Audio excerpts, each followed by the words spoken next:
And a good Sunday afternoon, and we welcome you back into the Pierce Sports Center here in San Bernardino, California for our second final day of the regular season playoff caliber match as the Colorado Kraken take on the Dallas Tornadoes. In our last match, Southern Exposure, in a winner-take-all setup, took down the Inland Empire Matadors surprisingly in 3 sets.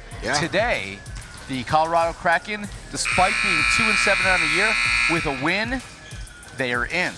Yeah, it really starts getting into that fun, how does it all work? So we look at match count. Both teams would be 3-7. Well, we're going to get into it in a second here. We're going to get a little courtside action. So throw it over to Noah on the sidelines, and we'll be right back in just a second.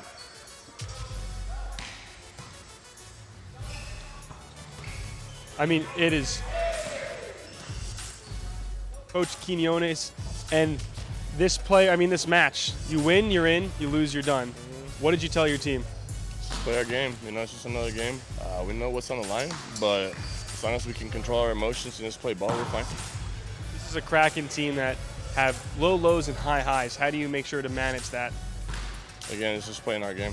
We control our side of the court and just let them do what they have to do. But if we control our side, we should be fine. Is there any different mentality that you bring into this game versus another regular season game? Yes. I mean, like you said, it's win or, so you come up with that mentality, but you try not to think about it too much and just try to play it out, How confident are you in your squad? I'm pretty confident. Let's just take care of business and then go home. They're going to take care of business. You heard it here first from Coach Quinones. I'll let him get back to his warm-up with his Dallas Tornadoes, but for now I'll send it back to Ira and Nick. Guys? Thank you, Noah, and he's Nick England. I'm Ira Thor, and as we mentioned, the winner of this moves on. The loser goes home. The Tornadoes have lost 4 in a row. They are 3-6 on the year. They started 3-2, so they are clearly going in the wrong direction, despite the fact that Felix Chapman is putting up just astronomical numbers offensively. The Kraken, they started the year 2-2. They since have lost 5 in a row. So either of these teams, should they make the postseason, their stay there may be short, but whoever wins this will make their first ever postseason appearance. The Kraken clearly as a debut season this year as an expansion franchise. Dallas was an expansion team last year, so nobody has gotten to the promised land just yet. Yeah, and to contextualize that a little bit, so Tornadoes sitting on a three wins right now. On the side of the Kraken, they've got only 2. Matadors 3 as well. So if the Kraken win here, it will be a 3-way tie with 3 wins apiece. The next tiebreaker, we go to FIVB points. The way those work, we haven't talked about it as much this year. It's kind of been on the back seat a little bit. But the way that works is if you win a match in 3 or 4 sets, you earn 3 points. If you win in 5, you get 2 points. And if you lose in 5, you get 1. A loss in 3 or 4 is, of course, worth none. So as a result, if they're all equal on record, sitting then at 3-7 with a Kraken win, we then look at points. Matadors sitting at 7 points. That would put Kraken at either 11 or 12, depending on how they won. But Tornadoes would be sitting at 9, securing and confirming Kraken get that bid. On the other side, if Tornadoes win here, they just simply get 4 wins on their record. No more tiebreakers required. They get the ticket. So Matadors are confirmed eliminated. There was a couple spicy little interchanges that could happen if they won that in 5 against Exposure, but that was not to be. So this is the last match of the day that's really going to have an impact here. And what's interesting here is how Colorado has helped save their season and given them a chance on the last day of the regular season because of how they had played so competitively in their losses. As we look at the record on the year, they picked up 1 point in a loss to the Stingers in their first ever match as a franchise on April 8th. That was in 5. And then on May 30th, they lost to the Ramblers in 5. That giving Las Vegas a huge scare along the way. And then June 18th, ironically, losing to the Matadors, which started the Matadors' late season push to the playoffs in 5. So they picked up 3 points right there, plus 3 points in each of their wins against the Sasquatch and Southern Exposure. Southern Exposure, ironically, punching their ticket earlier today. And because of that, well, Kraken, despite being 2-7, they're playing a meaningful match on their last regular season day of the year. The final match today won't mean nearly as much. That will be, well, more for pride as Chicago takes on the LA Blaze. But it's a pleasure to bring you a match that means everything for both of these teams. And we look at these lineups today. Only one change for the Dallas Tornadoes from yesterday, and that will be Michael Quinones, who's going to get the start at setter. We talked about the morning show. Felix Chapman has taken over matches this year. Do you think he's going to need to be that guy again, or is somebody else on the Tornadoes going to be able to step up and contribute? Well, I think it's a couple pieces I'm looking at. So Michael Quinones has not been here throughout the season, but he was the only setter they brought here this weekend. So they got to develop a little bit of chemistry yesterday in that performance. They look good. But the thing I'm looking at is Peter Knoll has been kind of that second piece. And so you don't stop Felix Chapman. You hope to slow him down. You know, like he got 36 points against Southern Exposure, setting that NVA record with how many kills. The next day, I was getting to play against him on the Ramblers. He still put up, I think, 20 or 22. He had a solo block of Felix Chapman. I got him. But he had 20 or 22 points. But that's what we needed to do, is we needed to get him back down into more human numbers. And so I think that's what you're not trying to stop him, because if you are, you've got unrealistic expectations, to be frank. But Peter Knoll yesterday was taking over some sets by himself, and that's kind of the 1-2 punch. Also, a lot of eyes on the guy in gray. Sam Schuldenberg, back row, has been a stellar contributor. So definitely looking for that. And of course, the rest of the pieces have been doing a nice job. Grosh, Opurum, guys like that. But that's where my eyes are. But when I look over at the Kraken, there's some interesting ones here. So there was a little bit of a mishap yesterday that the team wasn't too aware of. But Trenton Lance, the 19-year-old number 7, hurt his ankle with a collision with JJ Rosa. I asked him just before the match, how we feeling? And he said, well, my ankle's still attached. But there was not a lot of confidence that he was feeling great. And in the absence of Alvaro Hidalgo, little bit of a question here on what we're going to see as the answer here. Well, we talked about making more human numbers from Chapman. He did not have human numbers in a loss to the Stingers in 4 sets on Friday. 30 kills officially, the second time this year that he has had at least 30 kills in a match. 30 kills by itself would be an all-time NVA record. And I said in the morning show today, I could expect 32 kills today from Felix Chapman. Meanwhile, does Rowdy Martin get the start today at setter, or will be Amori Miranda at setter for Colorado? So it's one of those things that when I look at the setter, I think it's a big question. Amari has the better hands, the better system, but the blocking, the physicality, things like that from Rowdy Martin, I think are the X factor. So I would start with Rowdy to try and slow this team down and see if he's able to run a good enough system to get your hitters involved. This one's a little bit of a dicey, situation. We'll see what the team opts for. He's out there right now. So that's going to be, a good solution, I think, and we'll see how it unfolds. But Amari, definitely a good solution off the bench here as well. On the court for the Kraken, Liam Jenkinson's on the right side, number 5. Trenton Lance will be the outside one, wearing number 7. As you can see, the teams shake hands at the net. Zachary Halb is going to get the start at the middle 1, wearing number 21. Middle 2 is Matt Gaynor, wearing number 20. Rowdy Martin is out there at setter with the hair that you can see from outer space. He wears number 2. Number 68, Ignacio Morera, going to get the nod here as the other outside for the Kraken. And of course, the lone all-star on this team, JJ Rosa, in the off-white 23. For the Dallas Tornadoes, as we are underway, Sam Schuldenberg's libero, number 12.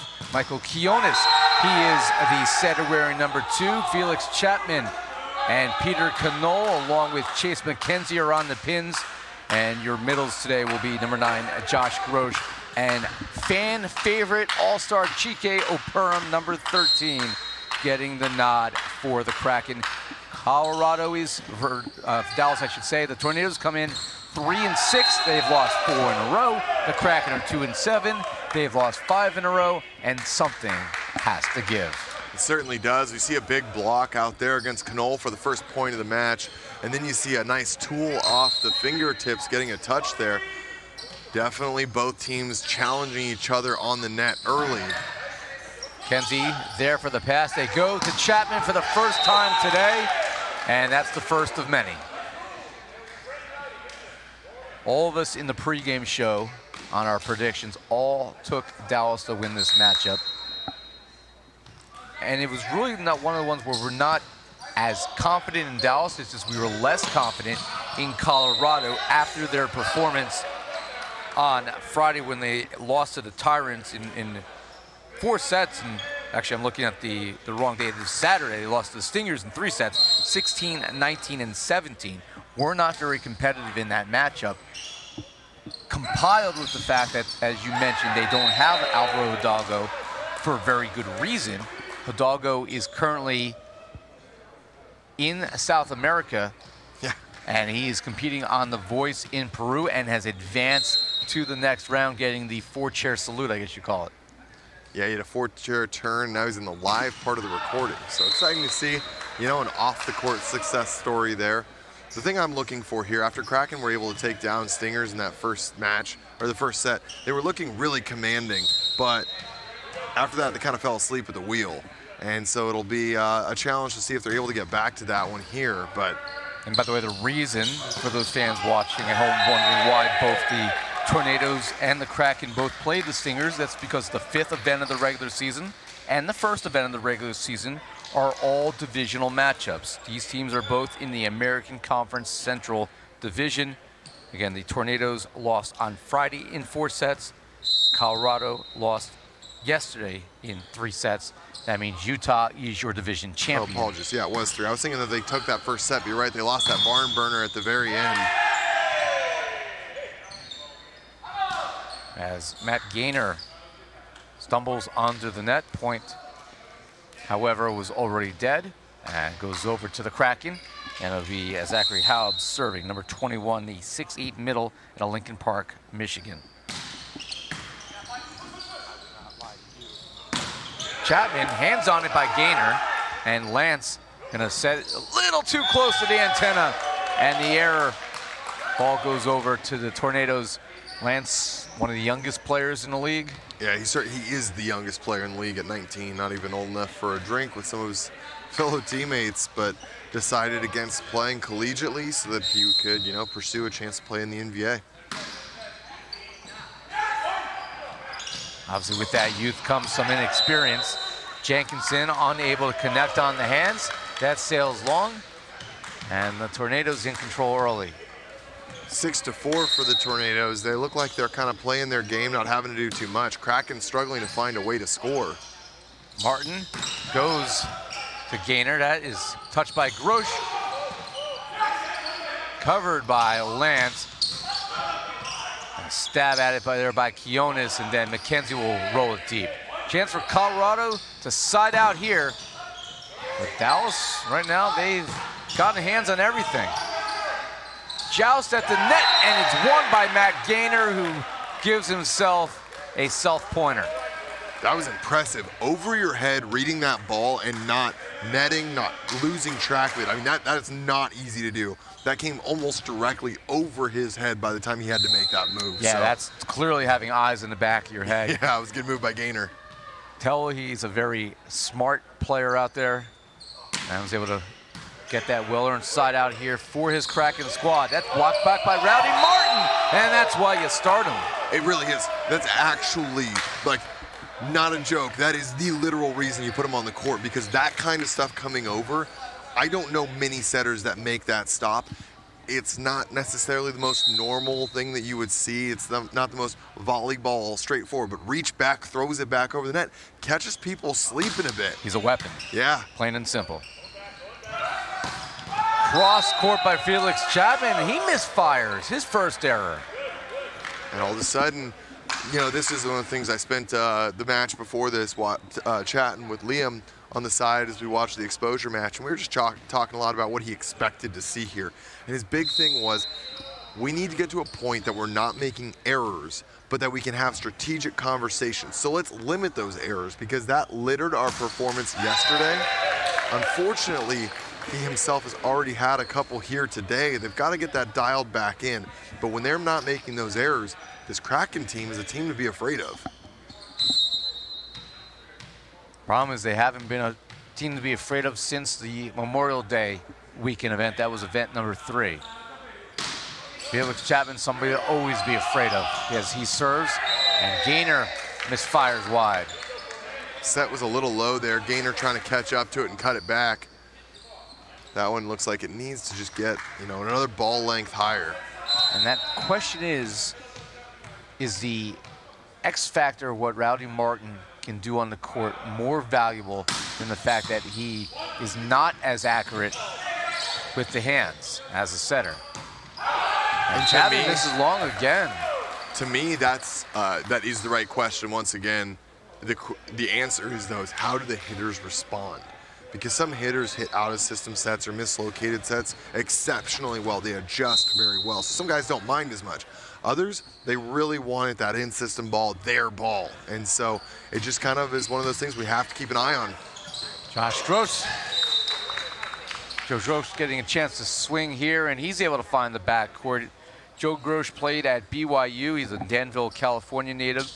Joined the team, or he was on the roster, but made his debut with the team, I should say, during our Father's Day event. And certainly in the absence of Angel Rivera, has been a much needed addition to that middle. Martin sets up Trenton Lance for the blast. Wow. I mean, that's a set from Rowdy Martin out the back of the court. He put that one tight, but Trenton Lance's ankle clearly not bothering him there. Huge kill for number 7. That's 9-9 now. Nice close up there from Kraken. It's either not bothering him or adrenaline is driving the train. They go back to Grosh, and he gets the quick side out for the Tornadoes. Howe getting helped out in the middle there by Lance, but too much fire coming from the Tornadoes side.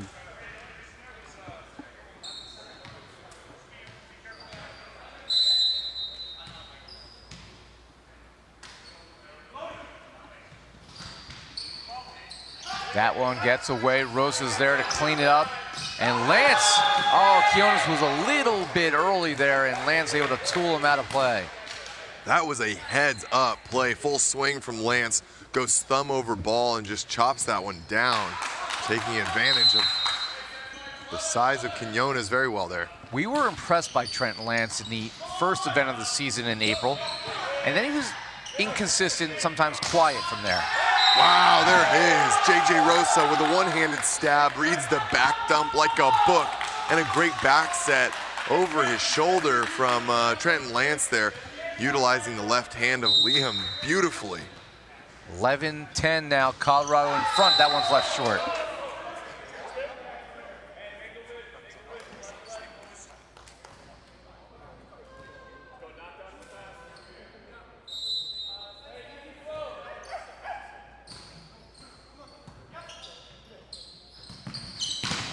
Trenton Lance, that is stabbed at by Rowdy Martin on defense, and Jenkinson with the roll.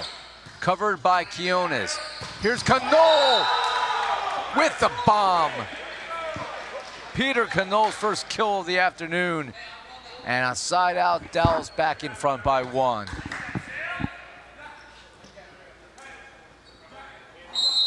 Everything on the line for these two teams. You lose and you think about 2023. They leave it for Chapman, and he scorches the earth. Felix Chapman is the top scorer in the NVA, and nobody else is in the same stratosphere, averaging 6.21 points per set. Brendan Rattray is number 2 at 5.36. He's also the top overall scorer in the NVA with 211 total points. Joe Norman from the unbeaten New Jersey Freedom is almost 35 behind at 178. That is just how important Felix is to this franchise. That's coming our way. Chapman looks at us to make sure he has enough room to operate, and McKenzie swings away, but too long. Dylan Haskell was subbed in there for Haub. Haskell, one of the top blocking middles in the league. I believe he's a top 4, top 5 kill block leader. So I personally thought he should be starting in this lineup, but I'm glad that they weren't afraid to wait too long. You see Chapman get some kills. You definitely don't want to get him warmed up too fast. So good adjustment from the Kraken. See what it does for him here. Passed a little bit off by Schuldenberg, but Felix has a chance to whip away and misses wide. That's the third hitting error from Chapman. He's missed some wide, some long. That's a very well-formed triple block. Chapman, one of those guys that he definitely knows how to attack and challenge a block, but is this a case of Felix trying to do too much too early? Maybe, but I think he's just wanting to get the swings under his belt, get warmed up, and he'll go from there. That is missed wide by Lance. One thing we did forget to mention in the Open, as Ignacio Moreira got to start today, he was replacing Raul Patel, who got to start in yesterday's match at the OH1 spot. Patel was not very effective yesterday, however. Haskell, however, is, and he puts that away for the Colorado kill. Wasting no time. The first time, that first rotation he was in, there was a couple 50-50 balls. He was trying to just return with some quick throws in there, but love to see him getting a swing early. Kraken at 14 apiece. They've done a nice job. They've given up a couple runs here and there, but they are definitely fighting back and responding well. I'd love to see them now kind of convert that to their own 2-point lead. Haskell serving, he left it short. So 15-14. Well, we expect this to be a bit of a nail biter. Kind of expected the same thing in our previous match. Didn't turn out that way. It was all Southern exposure all day. Yeah, they were looking good. They're starting a little late season resurgence. Would love to have seen it a little earlier, but take what you can get. That one's off the tape. Martin, the back set. Jenkinson, he misses long. And the Tornadoes go to our technical timeout with a 16-14 lead, unless this is challenged. Do they think there was a net? JJ Rosso waves it off. Leadership from the all-star libero. Dallas leading 16-14. More to come after this timeout.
Back here courtside, Ira Thornton, Nick England, Noah Chast as well. Matt Prosser off this match. He'll rejoin us for the final one of the day between Chicago and LA when Noah Chast and I depart for LAX, America's favorite airport. As we are quickly back underway, and Matt Gaynor with the winner.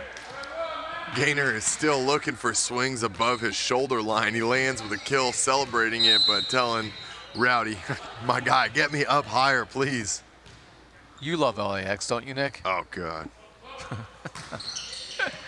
Yeah, I feel the same. Here's McKenzie swinging away off the hands.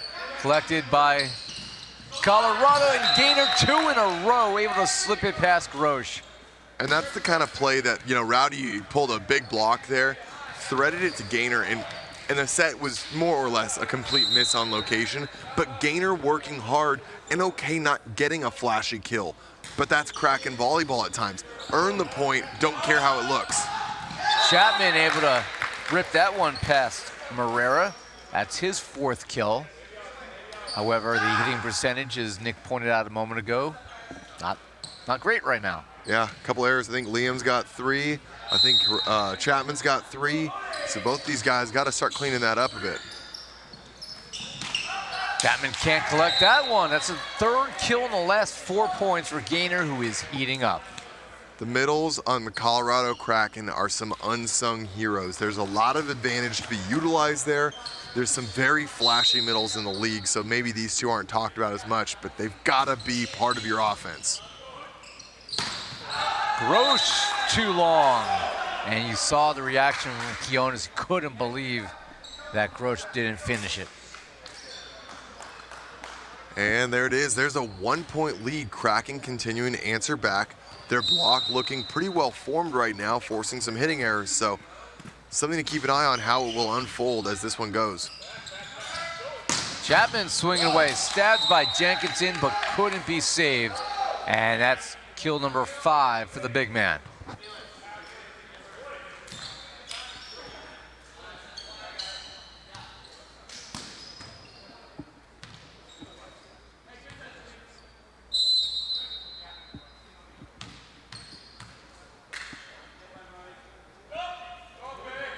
Kenzie to serve. Pass by Rosa. Gainer. Schuldenberg were able to shoulder that one as this is dumped over. Martin goes back to Trenton Lance, and he sticks it through the block. Another kill for the youngster.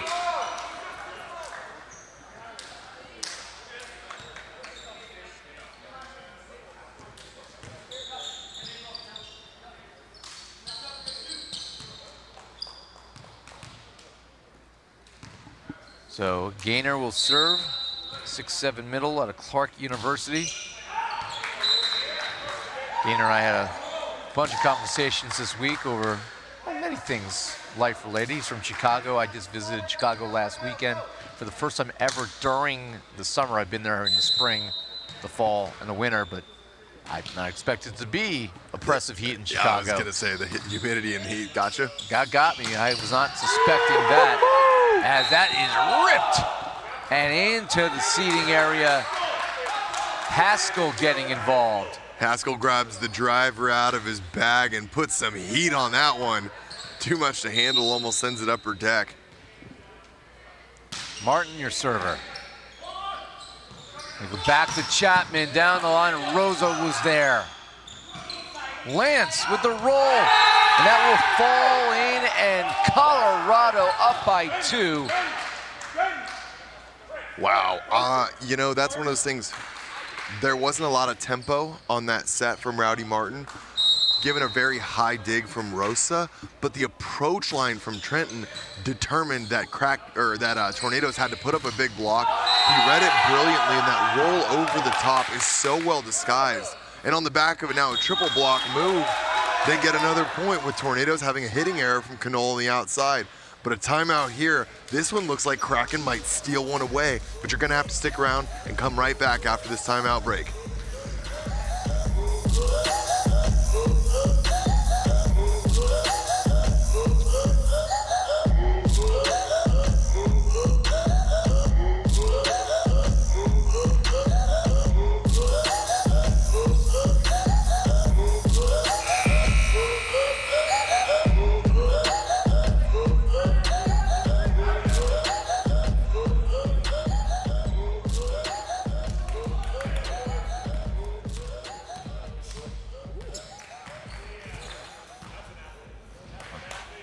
Back courtside, as the Colorado Kraken, to use Nick's words, trying to steal game number 1 after the Tornadoes had the early lead. And Rowdy Martin trying to be that catalyst, serving away.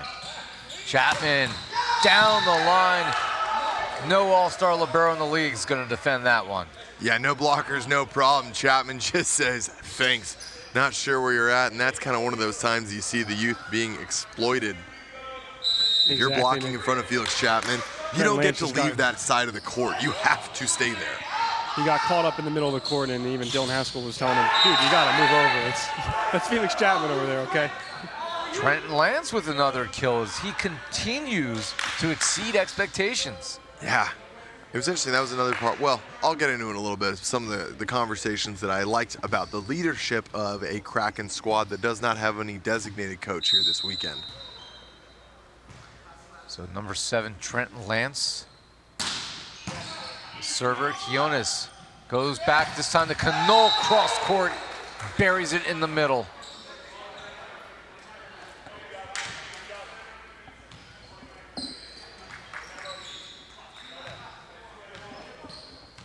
So the Tornadoes within 2.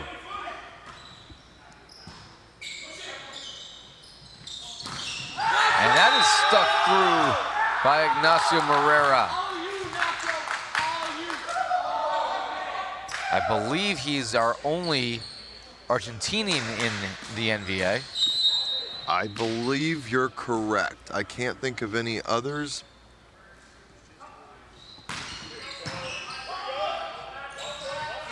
Chapman, oh gosh. Wow. Just damage. Damage by Chapman, but is that enough to close this gap? Still 24-22. Chikeo Perham to serve to save the set.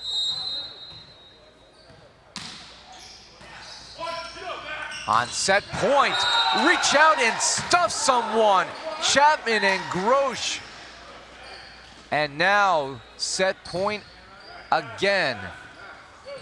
Perham trying to stave this off. 24-23. All Chike needs is a ball. Right now, you've got to exploit the small blocker. Go outside. Jenkinson is shut down. Same combination. Chapman and Grosh close the window. And we take a timeout. 24-all. Back for the conclusion of game one in just a minute.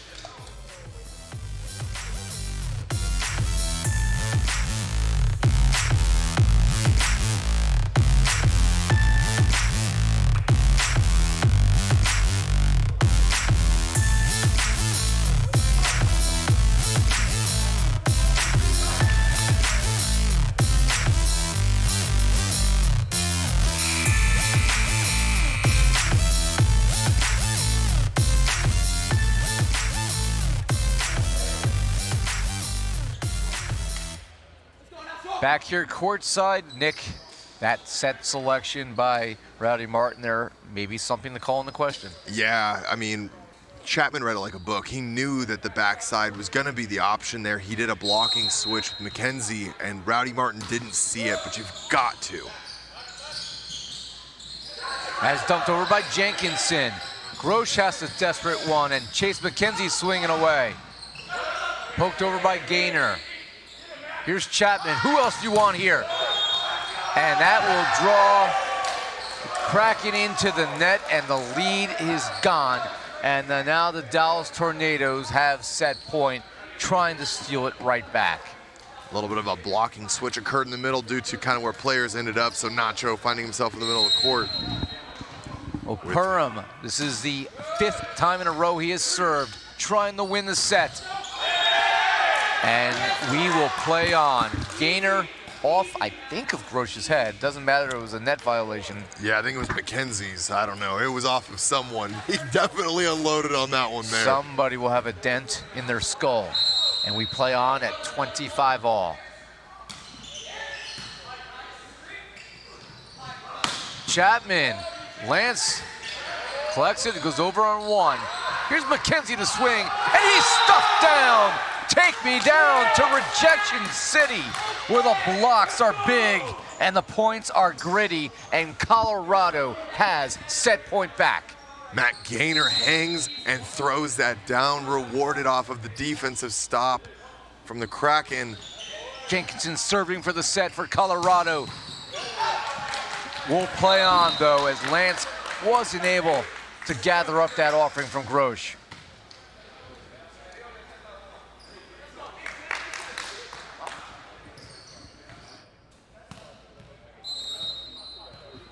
(26-26) Chapman, your server. That was more dangerous than it looked. Oh! Argentinian power! Woo, got a double block, no problem. Nacho, number 68. Big swing into the angle.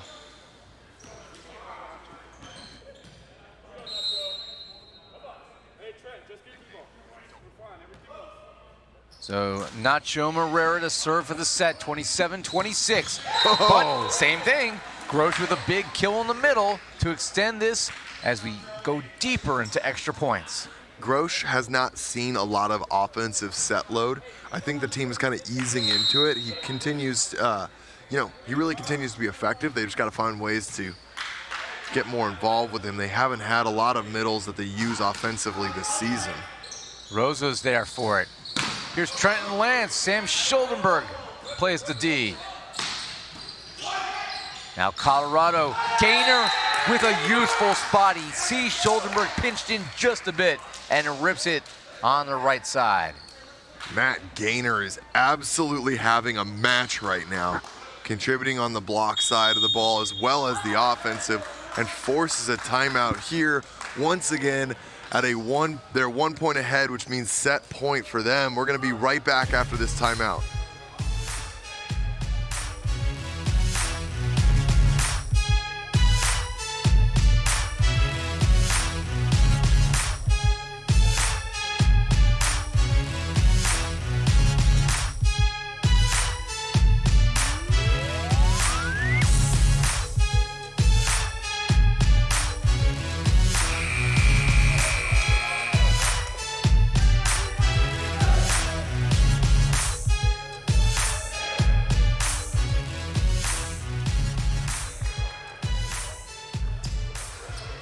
So now, another set point for the Kraken.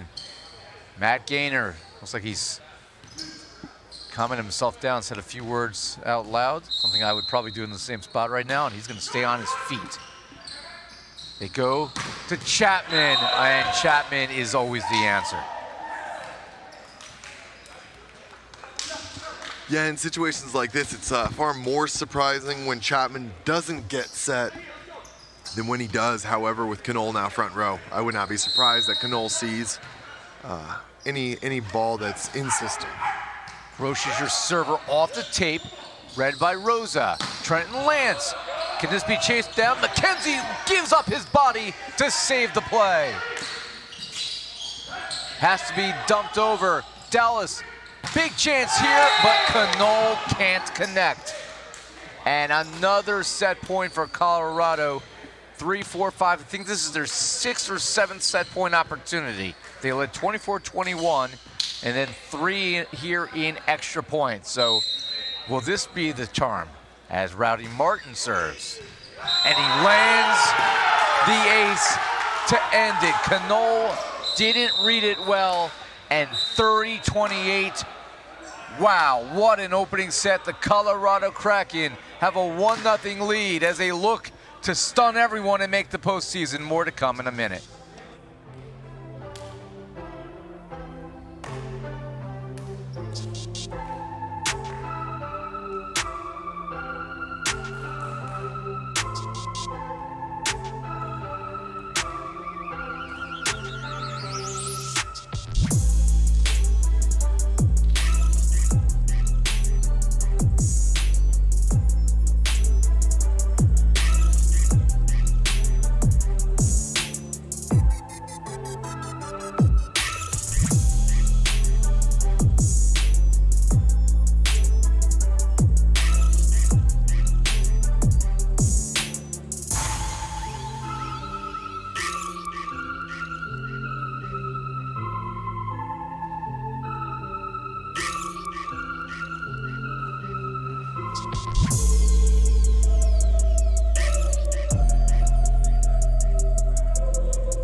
Back here courtside in San Bernardino, California, the Pure Sports Center, where one of these teams will qualify for the postseason.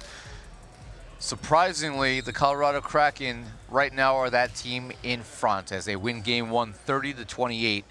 The Tornadoes pass at an 83% rate, but the Kraken were at 79%. So what that says is, well, both these teams are certainly passing well in reception, but not translating that to a lot of scoring.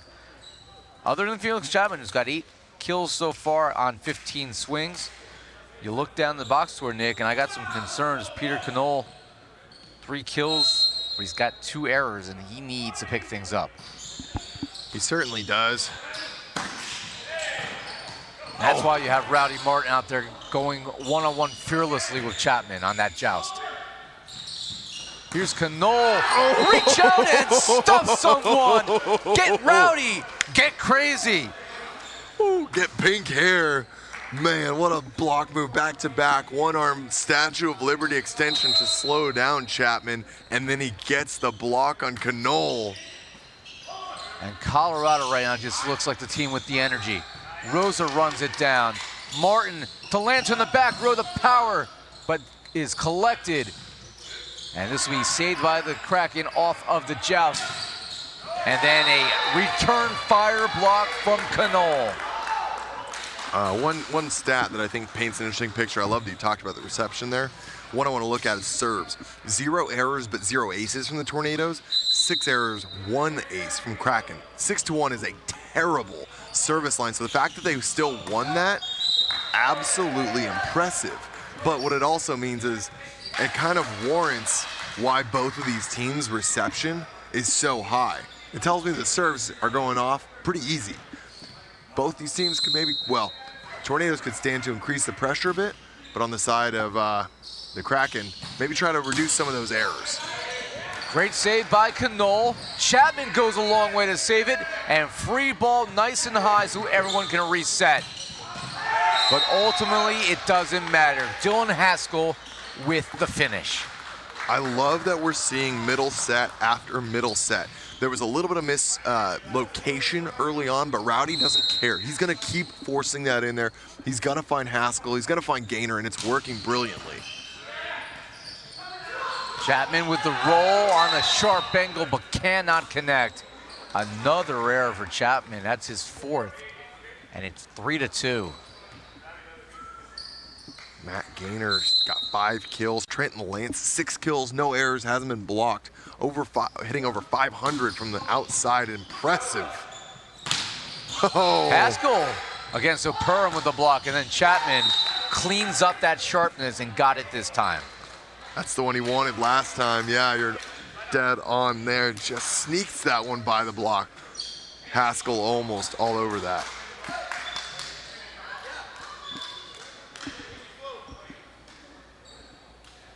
Now, the only thing we don't know, we have to figure out mathematically, is the seeding. Yes. Whether Southern Exposure or whether the winner of this match that is shut down by Grosh and McKenzie.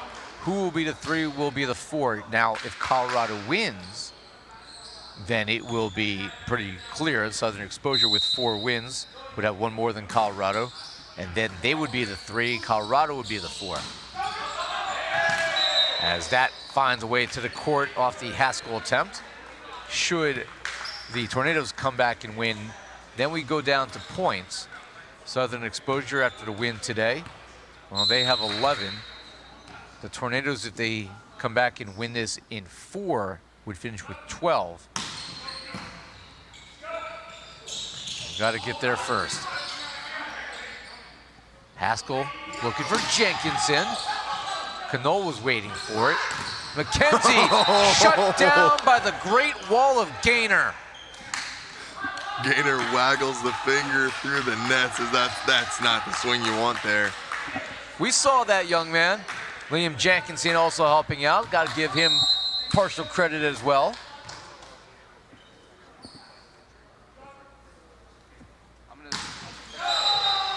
Now, Gaynor, obviously one of the more interesting personalities on the Colorado Kraken side, but I know Noah Chess has had a lot of opportunities to talk with Matt, and well, Noah, what you got? Well, he's still getting big swings and big blocks like that, but he's actually fighting a shoulder injury. Earlier in that first set, there was a ball that landed short in front of him, and he went to dive for it and kind of just fell on top of his right shoulder. And he said it's been bothering him all match, but he's just playing through it. Well, we talked about the serving. Felix Chapman's one who can rip it. Came over on one, and this allowed Joe Grosh and company to get on the scoreboard. Now in front 6-5. It's a fun match, Nick. It's a great one so far. 5-5 here. Or sorry, 6-5. That's a 1-point lead for the Tornadoes. The Southern Exposure Matador match didn't live up to the hype. Southern Exposure absolutely dominated that one as the Matadors took an exit from the 2022 season. Now, a quick other thing to note here when we're talking about errors in terms of performance, there's been 6 hitting errors, 4 unforced, 2 getting blocked from the Kraken. 4 of those from Jenkinson on the right side. He does not have the kills to warrant those hitting errors, in my opinion, right now. So sometimes you'll let your guy, your right sides tend to be someone that you just give them free reign, green light, hit away. You're going to make some errors, kind of like Chapman. He's made those errors, but he's also scored a ton of points. That's what happens with a heavy set load. Right now, Kraken is very fortunate that the rest of the hitters are not making errors at all, except for one there from Matt Gaynor, who's also still hitting at 500. So the rest of the guys playing virtually perfect offensively, something we've got to keep an eye on. What's also something we should note is that is left well short. The first misfire today from Trent Lance. Chapman is basically doing this without his top 2 pieces that started the year. We don't have a Steven Roschitz, and we do not have Angel Rivera, who started the year, the Puerto Rican, who is so effective in the middle in the first few events, has not been able to be with the team since.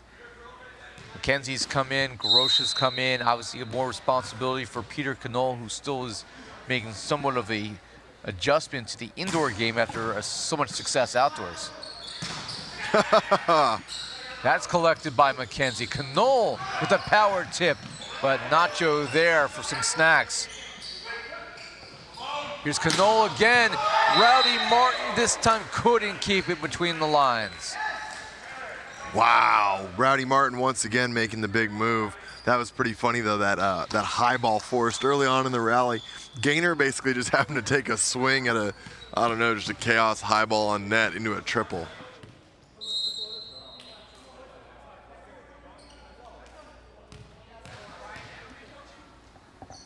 So it's now 9-6. That's a 4-point run here for the Tornadoes. Jenkinson. They're going to go to Grosh. A little bit of a paintbrush swing, but enough to confuse Colorado.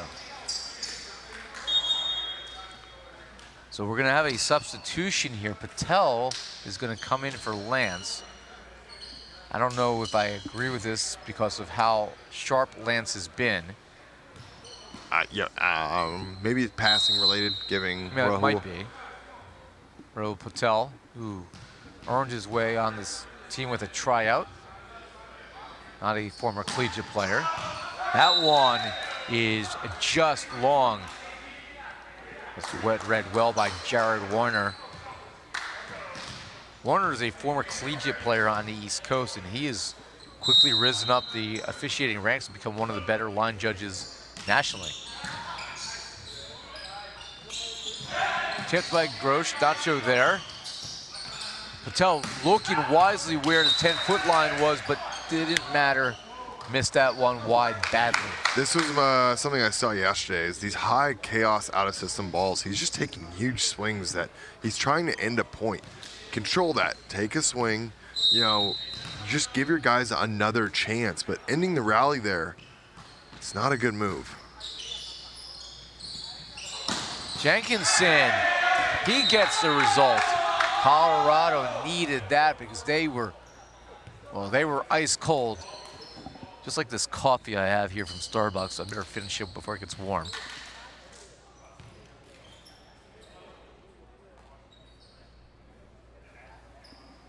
It's still kind of cold, no? It's not as cold as it was 4 hours ago when we bought it. 100 degrees here in San Bernardino, by the way. Probably about 75 indoors. Comes over on one, the two-handed dig by Schuldenberg. They go to Chapman, and he is shut down. Well, you can't shut him down forever, but you can slow him down with a few hands in his face. And Nacho and Haskell get the block on the big man. Haskell, for the life of him, cannot get a set high enough for him to hit in transition. He's wiping, he's throwing, he's managing sets. Finally gets a chance, says, all right, I'm just gonna get a block here and end this on my terms. This I can control. I'd love to see that point. So here's Quinones, his team up 3, 12-9.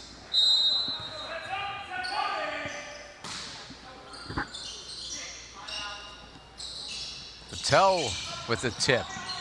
That clips off the ceiling and a little bit out of control. Chapman couldn't save that one. Bad set off the bad first touch.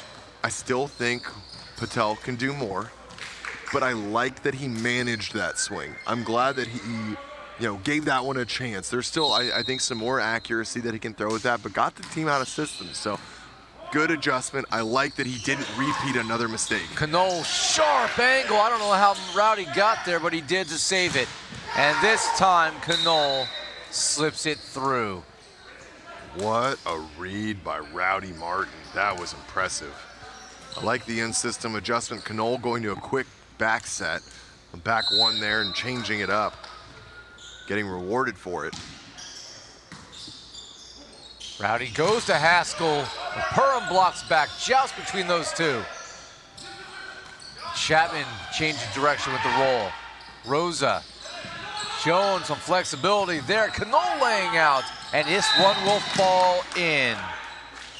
Knoll gave himself up for that play, and Tornadoes did not reward him. Yeah, I can't tell if Quinones lost his footing a bit there, but definitely not happy with the way that one ended. Tornado's still on a nice 2-point lead, but the 2-point lead was not enough in set number 1 as Kraken battled on.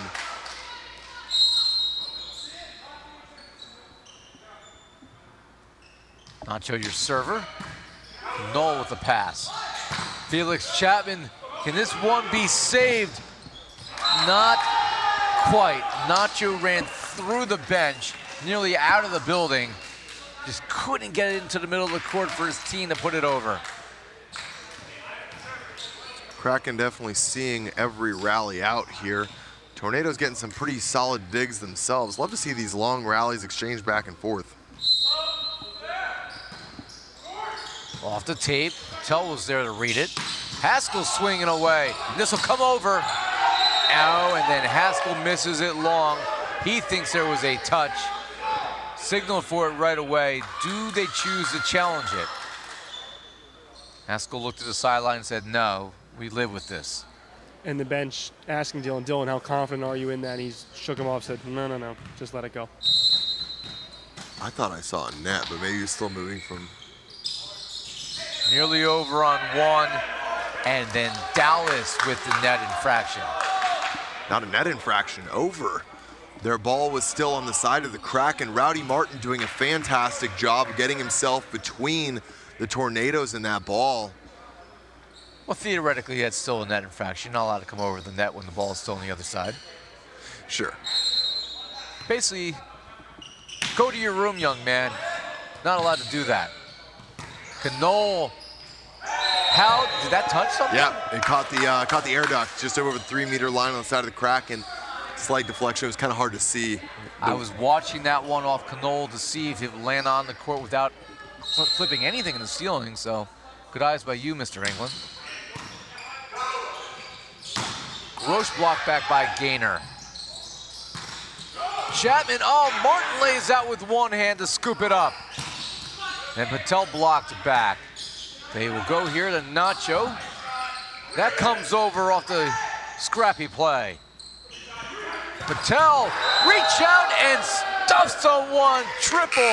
Grosh teaming up there with Chapman and McKenzie to take us to a tactical timeout. 16-13, Dallas looking to tie when we come back.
After the technical timeout, Dallas clinging to a 3-point lead. Felix Chapman, who is most likely the most valuable player in the NVA this year. He will serve here for his team. They look to tie this match at a set apiece. Rosa there for the tough pass. Patel poking it right at Felix. And that is a return block by Jenkinson and Gaynor. Side out Colorado. Man, that was a great move. Jenkinson really needed that one to kind of get him back in the game here. He's struggling to make a positive impact on the offensive side of the game, so a great defensive move. Chapman, oh, too much juice.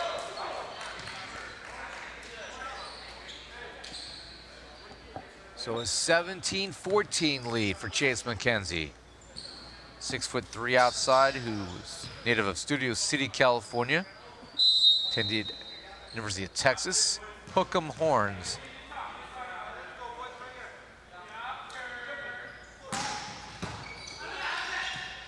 And I don't know how McKenzie didn't hook an ace there.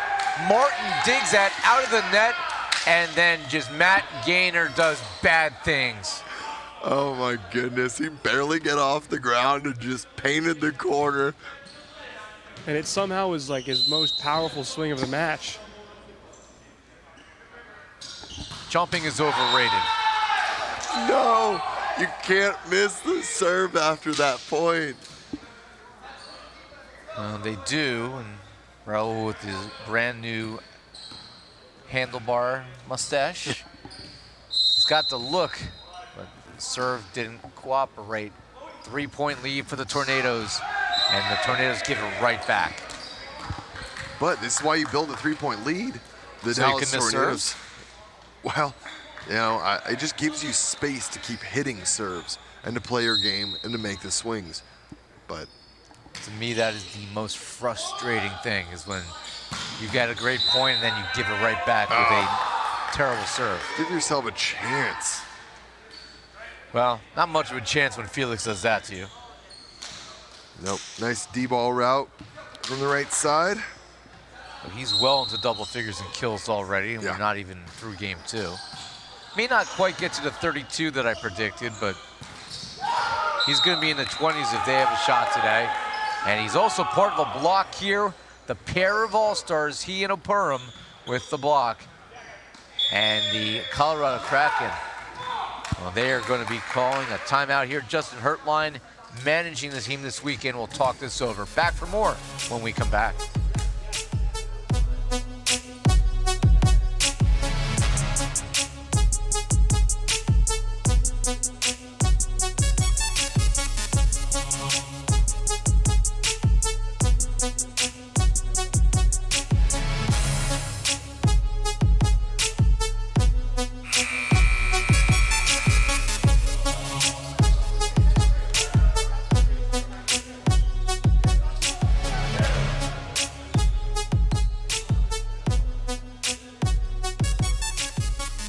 Back here courtside after the timeout for the Colorado Kraken.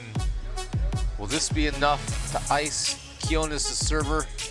Dallas up 20-16 after the Colorado Kraken stole set 1, 30-28. You know, it might be, and this is where we're seeing a little bit more of an even-keeled Tornadoes doing a nice job just seeing the rallies through. McKenzie reads that attack by Haskell. Here's Chapman again, and there's just no answer when he has that much space to swing. This is the difference in the right sides that I was talking about. You were seeing the errors from Jenkinson, but then it was turning into positive points. Unfortunately for the side of Felix Chapman, not the case. Substitution here for the Colorado Kraken.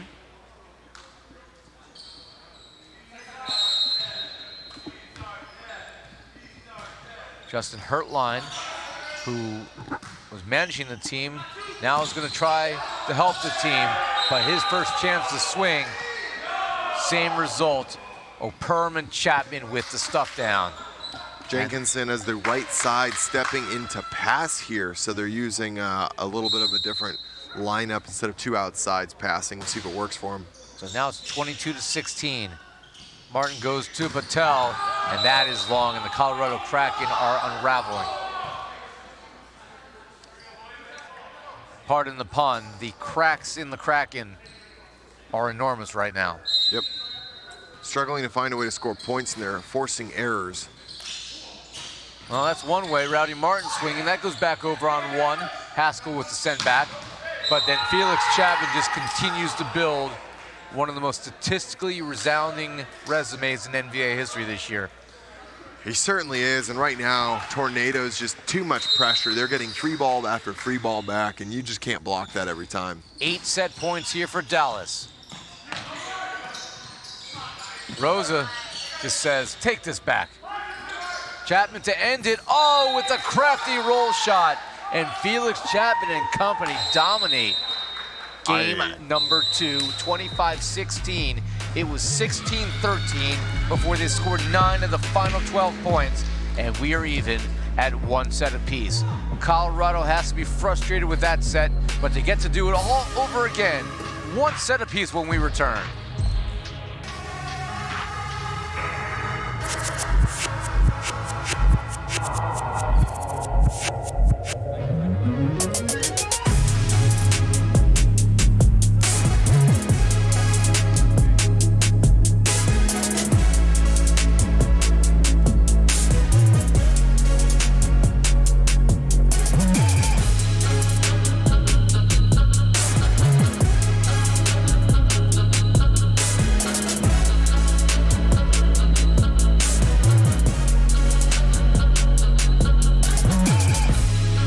JJ Rosa had to go and take a lap frustrated at the end of that set. So a lot of emotional maturity questions for this Colorado Kraken team, and we have to see if they can overcome it in order to overcome this deficit and take a lead in this game.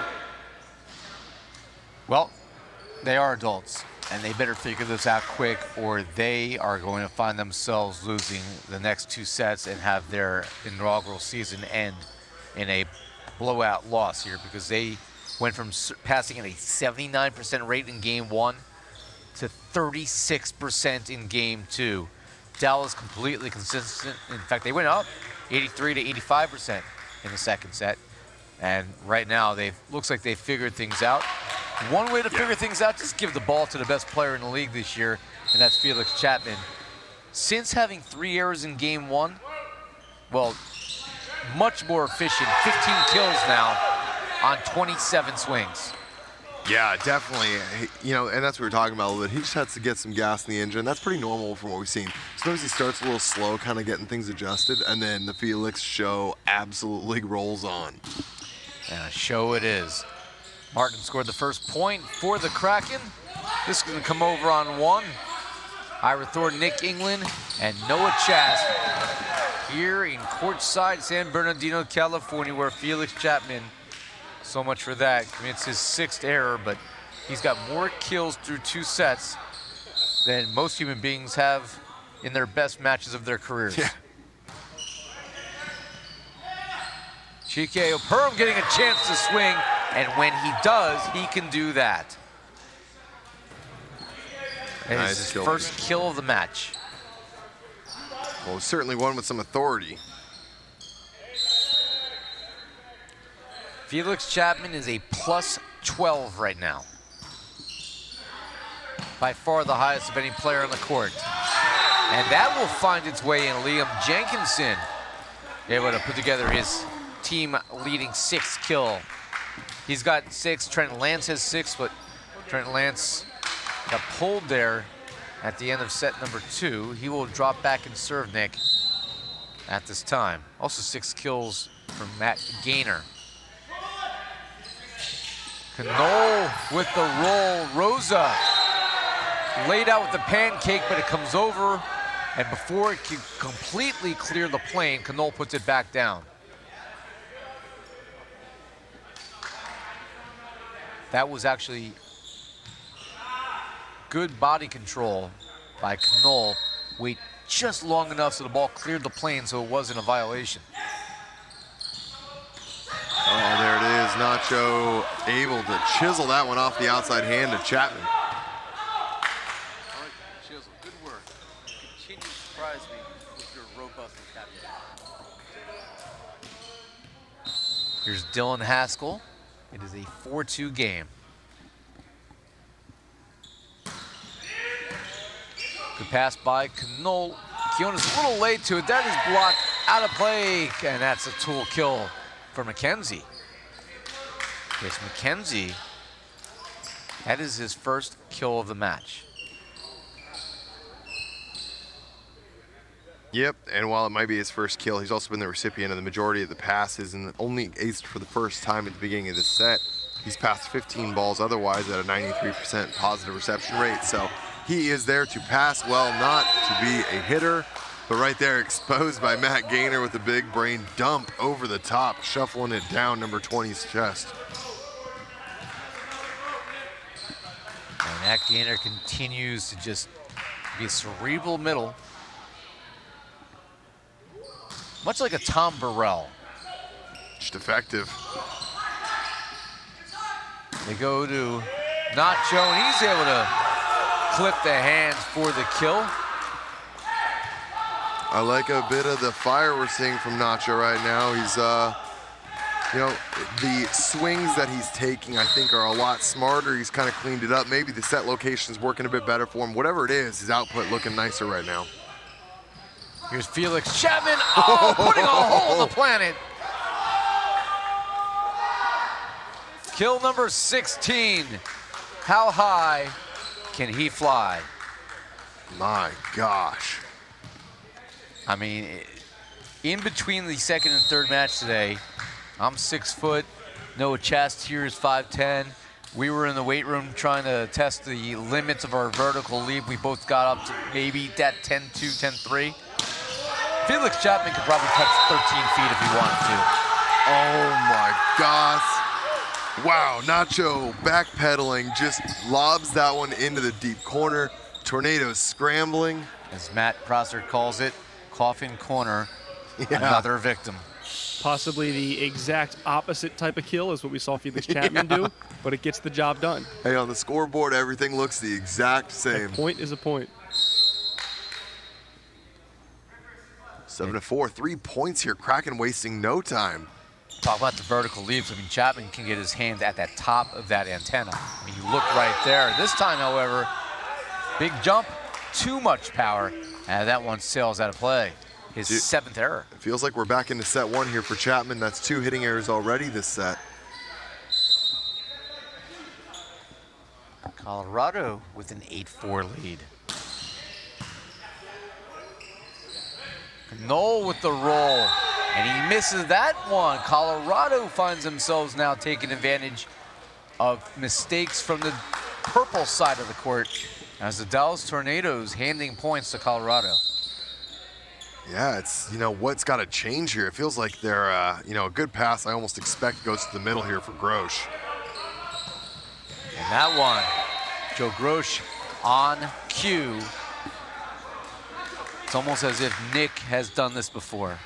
Yeah, what you're looking at there, and the reason why I say that is Chapman with 2 hitting errors. Obviously, Quinones is trying to give him a chance to breathe. You're not seeing an offensive production from McKenzie, and Knoll with an error there. It's pretty predictable that the only thing he's going to do, and if he can get that good pass, it's got to go to the middle. Otherwise, you know, it's got to go back to Chapman. So, good move. Got the point. Love to see it. Lance goes right after Felix Chapman. I don't love that idea. And Chapman makes him pay. Big blast from Felix. Kill number 17 and counting. Good point, by the way. Credit to Taryn Rodriguez in the chat. With this one now in the third set at 1-1, this breaks a streak of 7 consecutive matches between yesterday and today that had been 3-0 sweeps. All 4 regularly scheduled matches yesterday. The American Conference sweeping the National Conference 3-0 in the All-Star game, although it was really 3.5. Or, yeah, I could say 3.5 because that 33-31 game there went on forever. And then earlier today, the New Jersey Freedom became the first team in NVA history to go perfect 10-0. They beat Seattle in an hour and 4 minutes, 12, 12, and 12. And then, of course, Southern Exposure, our first match prior to this.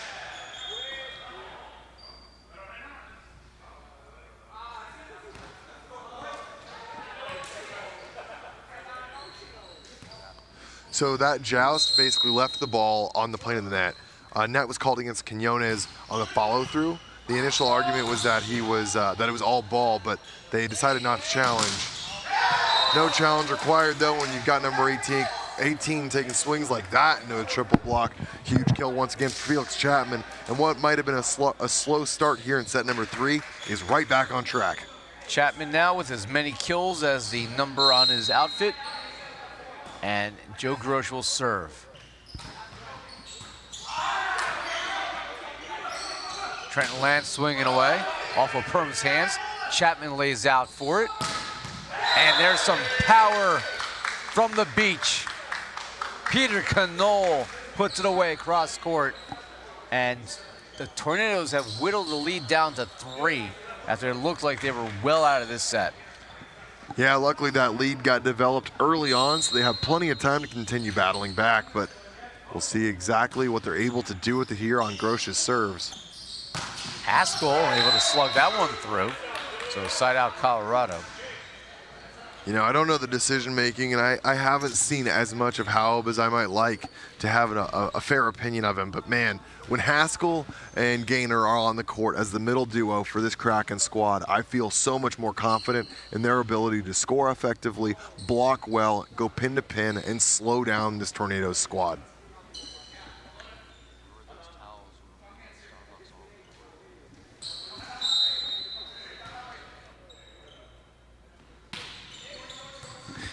Cano with the pass. This time they go back to Peter, and that's 2 blitzes in a row as he puts it away from the outside. Dallas stringing together some points to stay competitive, down 12-9. No need to panic if you're Colorado. You still got a 3-point lead. You just got to get a pass. That'll help. Trenton Lance. Schuldenberg can't run that one down. There's an argument here from Felix Chapman about potential, some kind of violation. So Trenton Lance took a big swing there, lands with his right foot across the underline. So basically they're looking for an under violation. The discussion I believe that's turning into is maybe impact on play. I'm not too sure. Hard to tell. It doesn't look like anything's going to come of it other than maybe Tornadoes getting upset. But we're back into play with Lance on a float serve. Yeah, I'm looking on the replay, and absolutely Lance was well under the net. Certainly looked like he would have interfered there with a potential blocker. And Peter Canole with the stuff down on Nacho. Yeah, that was missed. I'm looking at the replay, and that absolutely was a bad call. Well, got to play on, and it's tough when you're down points looking for everything to get back into the game. You hate to see it, but that's the name of the game sometimes. It's not reviewable either. Laying out for that one was Lance. Haskell finds the back corner. The middles are clockwork right now for Kraken. I've said it a couple times, but right now it doesn't feel like there's much stopping them in front of them from the side of the Tornadoes.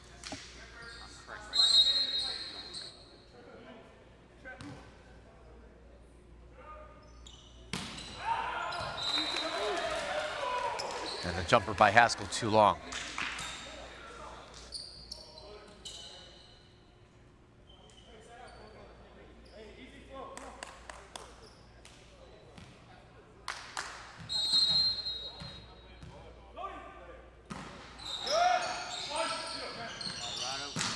Colorado looking for Jenkinson to get more involved, but he cannot, and now the lead down to 2.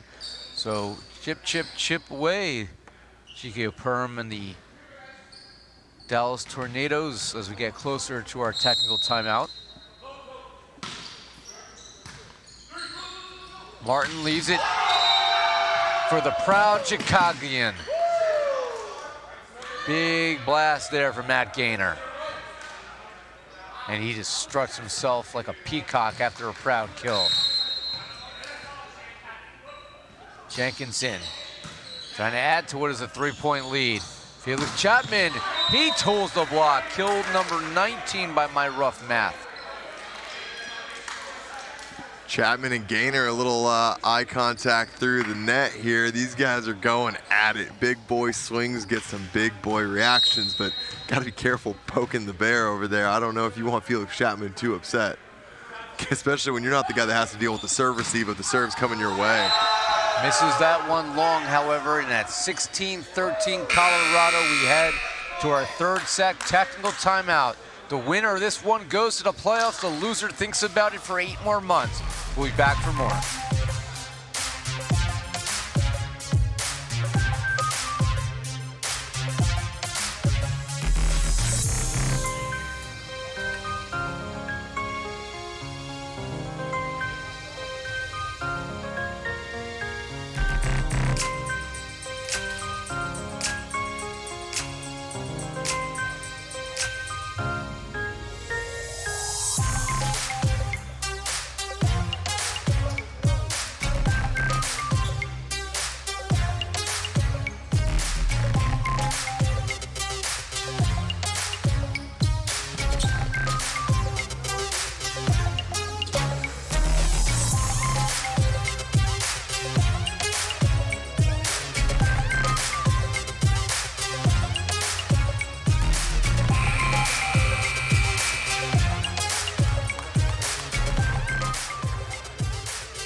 Back here, Nacho will serve for Colorado, and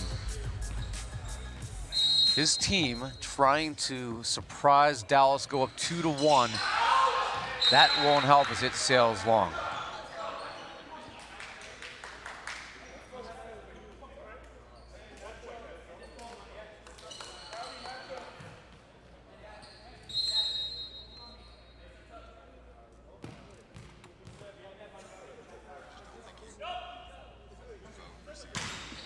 Kenzie with the serve for the Tornadoes. That's blocked back and he attacked by Lance. They go back, this time back row. Nacho swinging away and he's able to deliver. That's one of the first pipe attacks we've seen from the Kraken, at least in system. Rohul Patel hit a couple kind of out of system balls back there and they were not effective. So to see that as an in-system option there looked really good, effective, and we'll see if that's something to look to more. Yeah, you know, you're dead on there. I don't remember seeing another one with the exception of the desperation plays to Patel. 17-14 the score for Colorado, and you know, we look at what Felix Chapman has done today. Dallas did not make the playoffs last year in their inaugural season. Last year, 2 teams missed 'cause there were 10 teams in the league. So the 2 bottom teams in each conference last year did not advance. This year, 8 of the 12, because we have 2 expansion teams with Seattle and Colorado, will make it to the next round. If I'm Felix Chapman and I'm not with Dallas, this team is 0-10 this year in my mind, Nick. I don't see anybody else out there that is going to push him to a win. No, and one of the hard things that, you know, I even see with the Ramblers, and we've talked about the Stunners regularly, is when you have an all-star like that, getting the set load to be correct, like who's getting what percentage of sets. Sometimes it kind of throws it off a bit when guys aren't getting enough sets to be effective. But I agree with you in general. Just no one else is out there that's going to score consistently the way they need. Nice save by McKenzie. He went down hard on that one. And a net violation on Trenton Lance trying to go one-on-one with Quiones. So the Tornadoes get a key side out here now, trailing 18-16.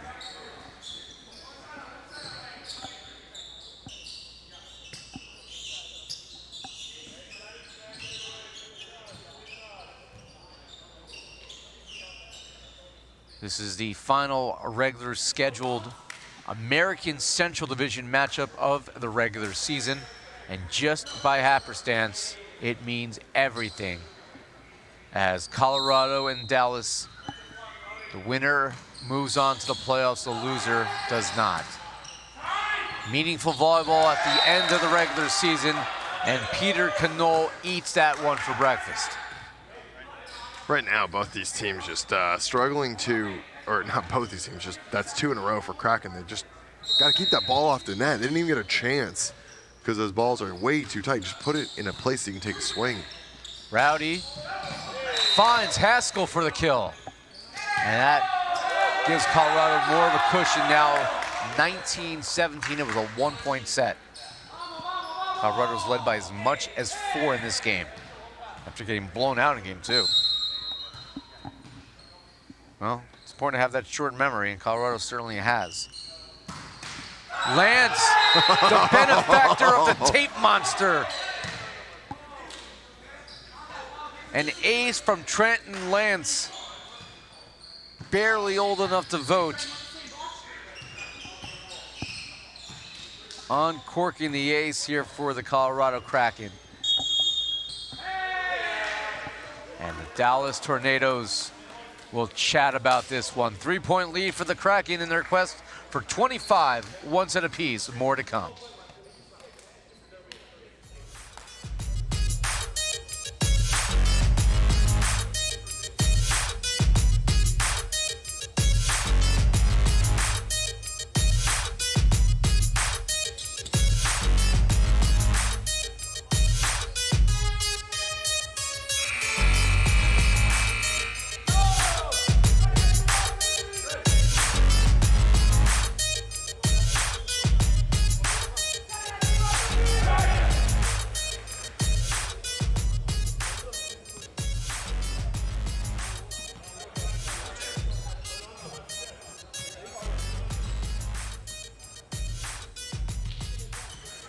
Both teams are in control of their own destiny, and Colorado looking to be the one to take the 2-1 lead as Lance continues to serve after the timeout.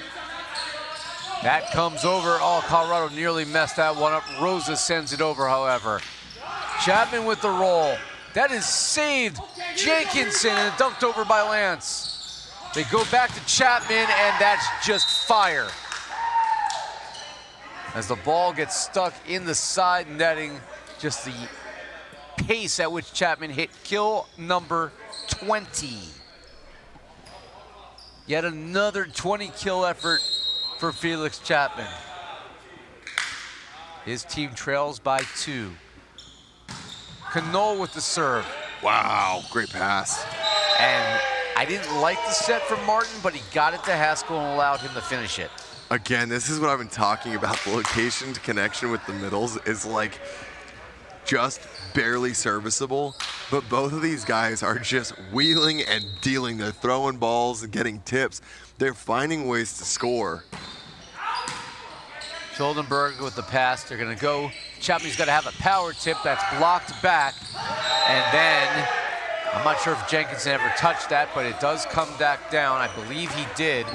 Oh yeah, he absolutely accelerated that, and he waited till the last second, waiting for any part.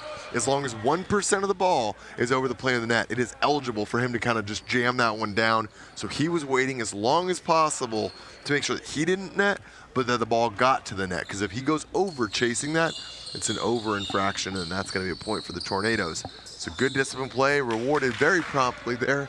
Now 22-18, 4 points for Dylan Haskell to continue his serving run with a 3rd attempt here. Well, I said in the pregame, or on our pregame show this morning, that for Dallas to win this match today, Chapman was going to need to have another 30 kill effort. I said 32. As he sticks that one in the court, he's got 21 right now. He may need way more than that for Dallas to win today. Yeah. Can't count on anybody. Yeah, right now a couple of guys got to wake up, and it's just kind of that out of sorts feeling. You know, there was so much good passing early on for the Tornadoes. It feels like that's slowed down just a little bit. Maybe the Kraken have increased the service pressure, but. I was just about to say Joe Grosh has to be that 1A right now, as that comes over and he sticks it straight down for the kill. He's been a lot quieter than some of the Kraken middles, but he's starting to contribute very well. He's picked up 2 or 3 kills this set. They're able to maybe connect with him a bit more. Maybe that's the answer to help open up the pins. Wow, what an angle from Nacho. Going up against a block of both Grosh and McKenzie, clips the top of the net and gets that one to deposit. That's insane. That defied a little bit of gravity there. He did not put the spin on that ball you would expect. He was kind of putting it almost backwards, but it worked out for him. And that makes it a 3-point game again, 23-20. Not the best of passes, and a net violation on Kiona's trying to go up against Gaynor. And the Colorado Kraken have 4 set points in game 3. Liam Jenkinson, your server.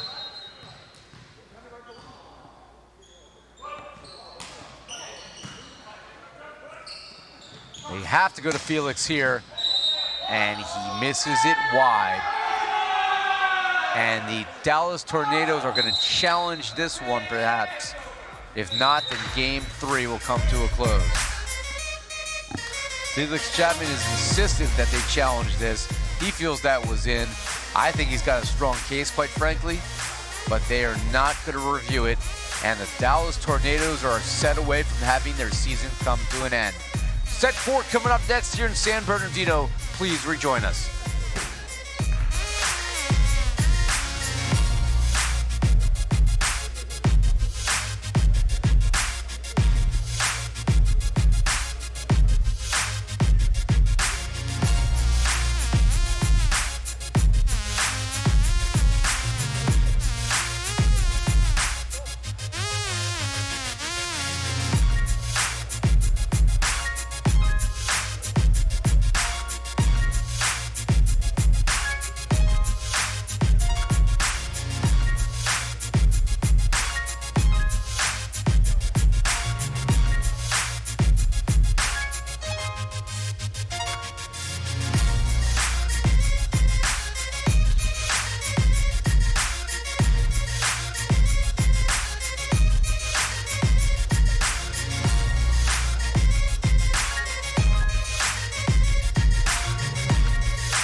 Game 4 here at the Pierce Sports Center in San Bernardino. The Dallas Tornadoes are absolutely with their backs against the walls right now, as they are a set away from being eliminated for the 2nd year in a row. And this time against an expansion team, the Colorado Kraken, who are 2-7 and have lost 5 in a row. 21 kills for Felix Chapman. He has out-hit the Kraken by himself, and it doesn't matter.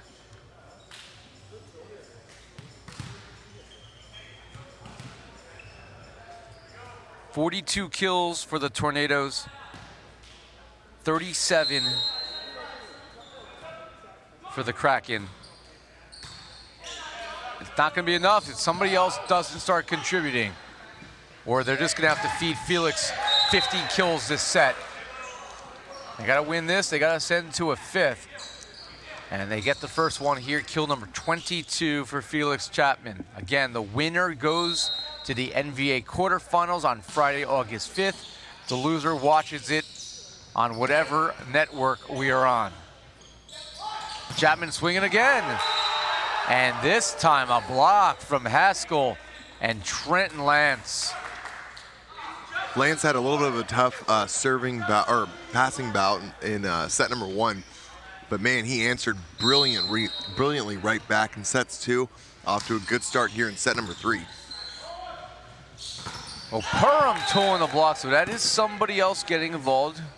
Chike, obviously more known for his blocking ability. He's an all-star vote-in from the fans because of his defensive prowess, but he is capable of scoring points. And here's Peter Cannol, your server.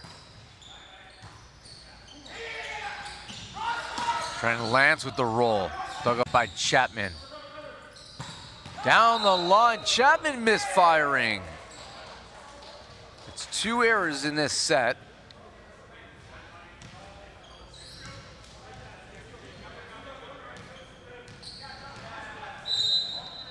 And for Felix Chapman now, yeah, he's got 22 kills, but got 10 errors and more than 40 attempts. And that one missed wide by Lance. So we look at the numbers through 3 sets now. The Tornadoes, now the passing was a little bit suspect there in game number 3, but still passing at a 75% rate. Way better than Colorado. And it's not translating the points.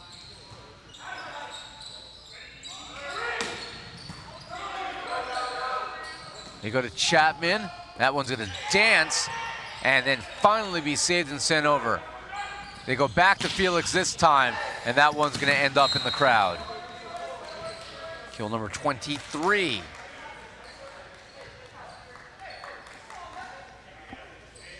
Chike will serve. It's 4-2 Dallas.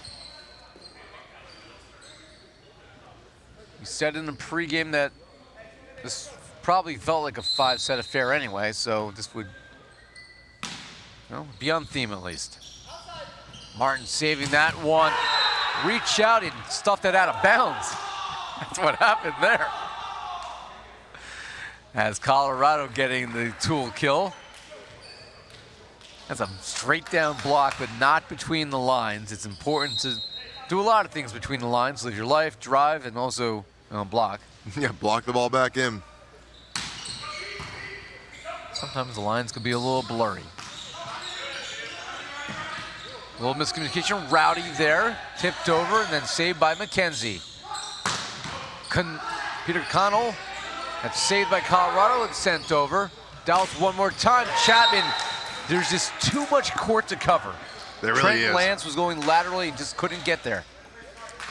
We are entering the mode where Felix Chapman says, all right, guys, you got 1 set. I appreciate that you've all been trying to play alongside of me. You're no longer allowed to do that. You are going to set me every ball, and I will win or lose the game by myself. But that is how this is going to play out. No one sails long. Can't blame him. Oh, listen, right now, I mean what I said earlier. Without Chapman on his team, they're 0-10. Yeah. They don't have him right now. If he doesn't take over this match, I know it's a team sport, but this is why you have some superstars. Oh, God! J.J. Rosa's world is rocked by Joseph Grosh.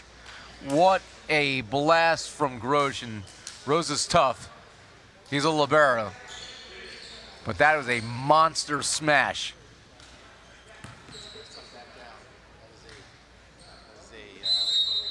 Top 10 play.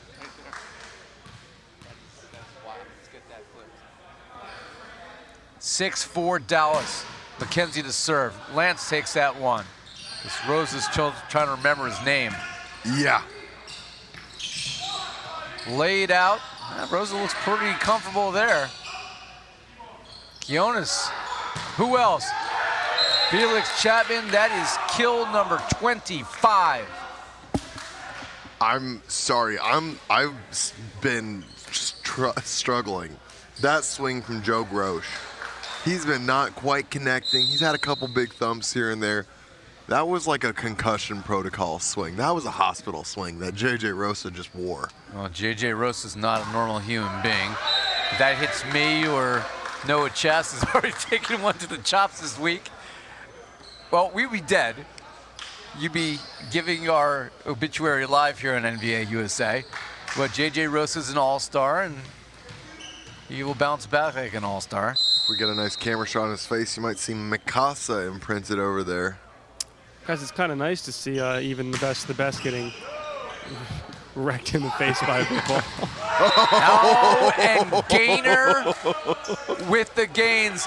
He wanted it. He said he wanted to be like Nick England, and he gets the shutdown. Matt Gainer and I were in the restroom together, and he said all he wants. We were just happened to be there at the same time. Don't look at me. Do not look at me like that, Nick England. And we were both happened to be, talking as we were washing our hands. And he says all he wants is a big stuffed block so he could be like Nick England. Oh, don't look at me like that, Nick.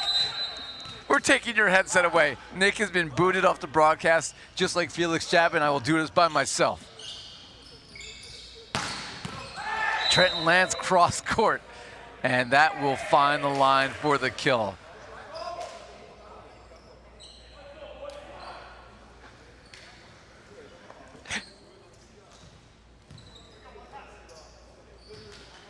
Here is Matt Gainer after getting the block of a day.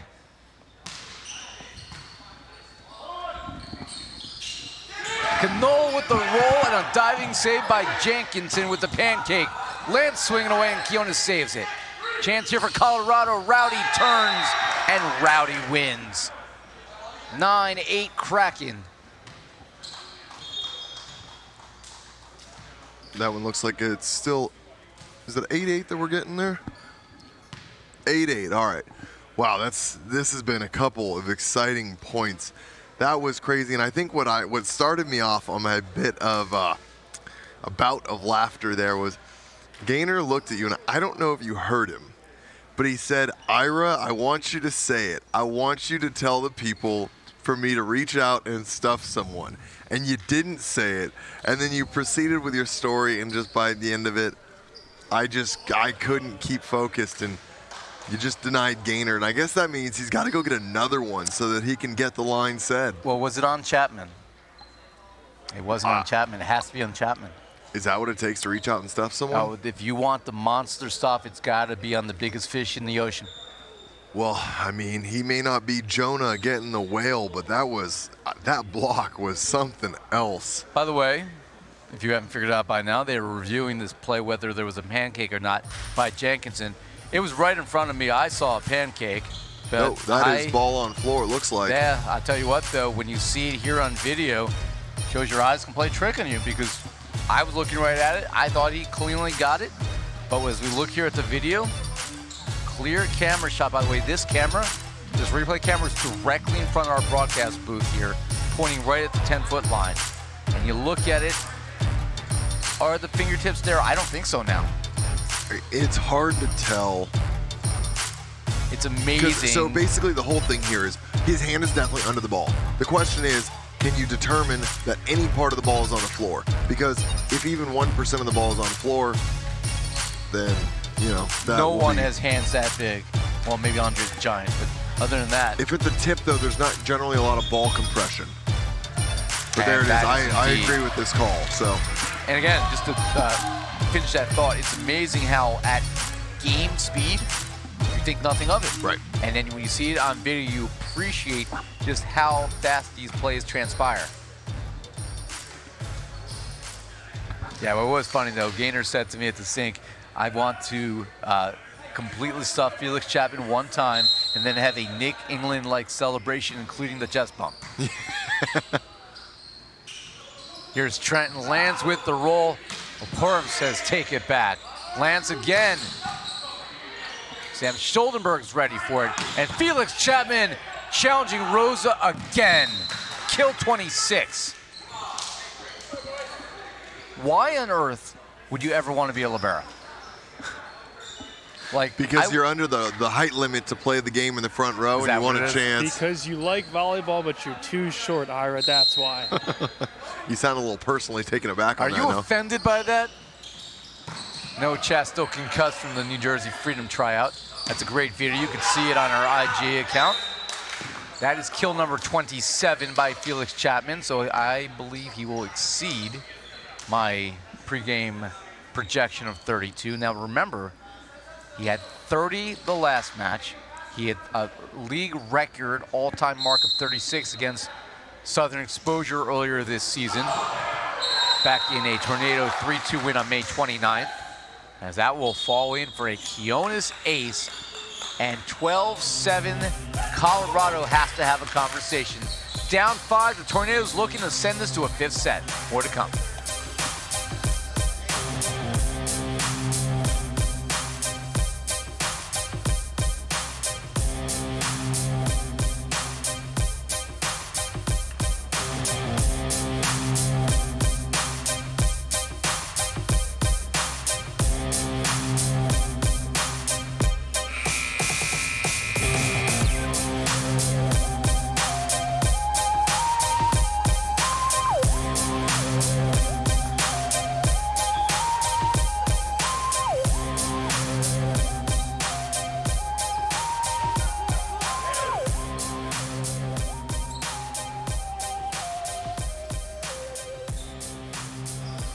Back here courtside, Ira Thor alongside the captain, Nick England. No Chas is here as well. He's a libero. He needs love too. The Dallas Tornadoes looking to send this to a 5th set, and they have a 5-point lead after that timeout by Colorado.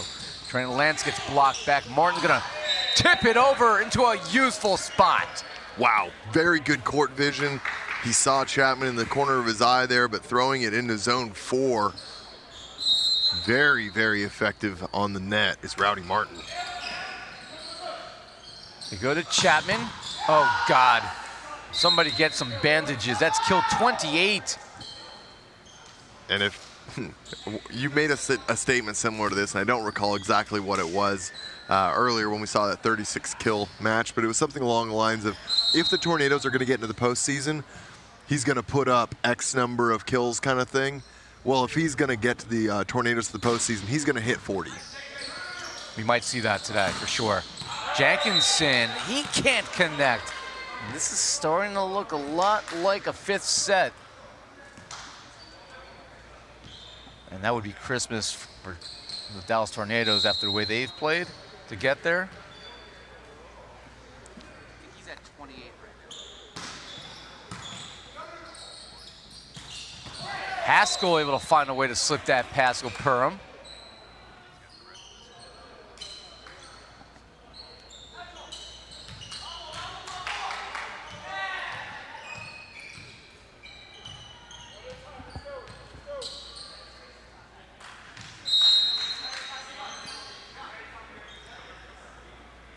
Trenton Lance. They leave this for a Perham, and that's going to find its way off the block. Side out, Dallas. 15-9.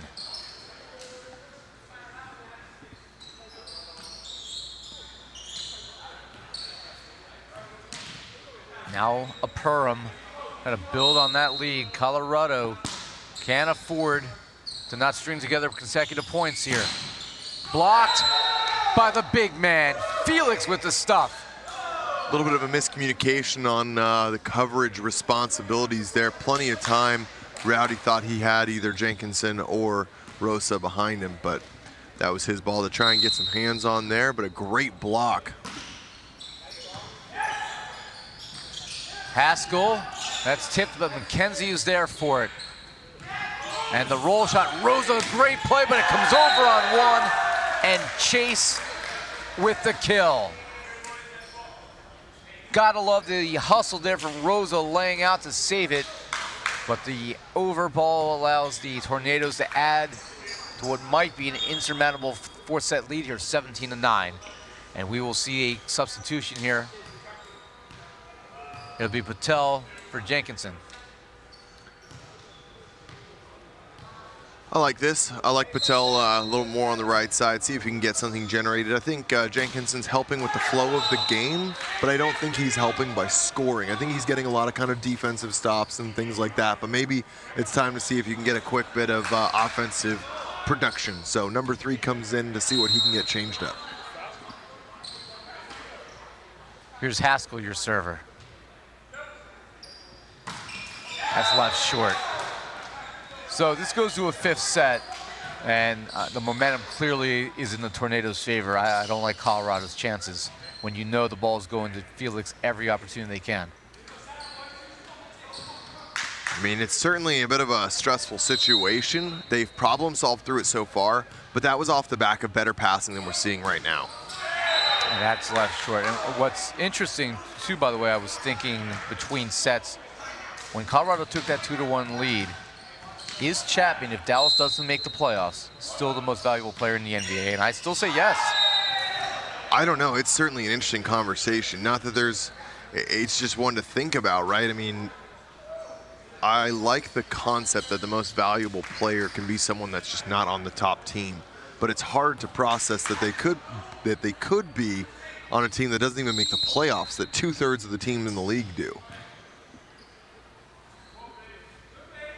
Well, a lot of these teams also have another all-star or two. Obviously, they have Chico Perham, but he was voted in by the fans.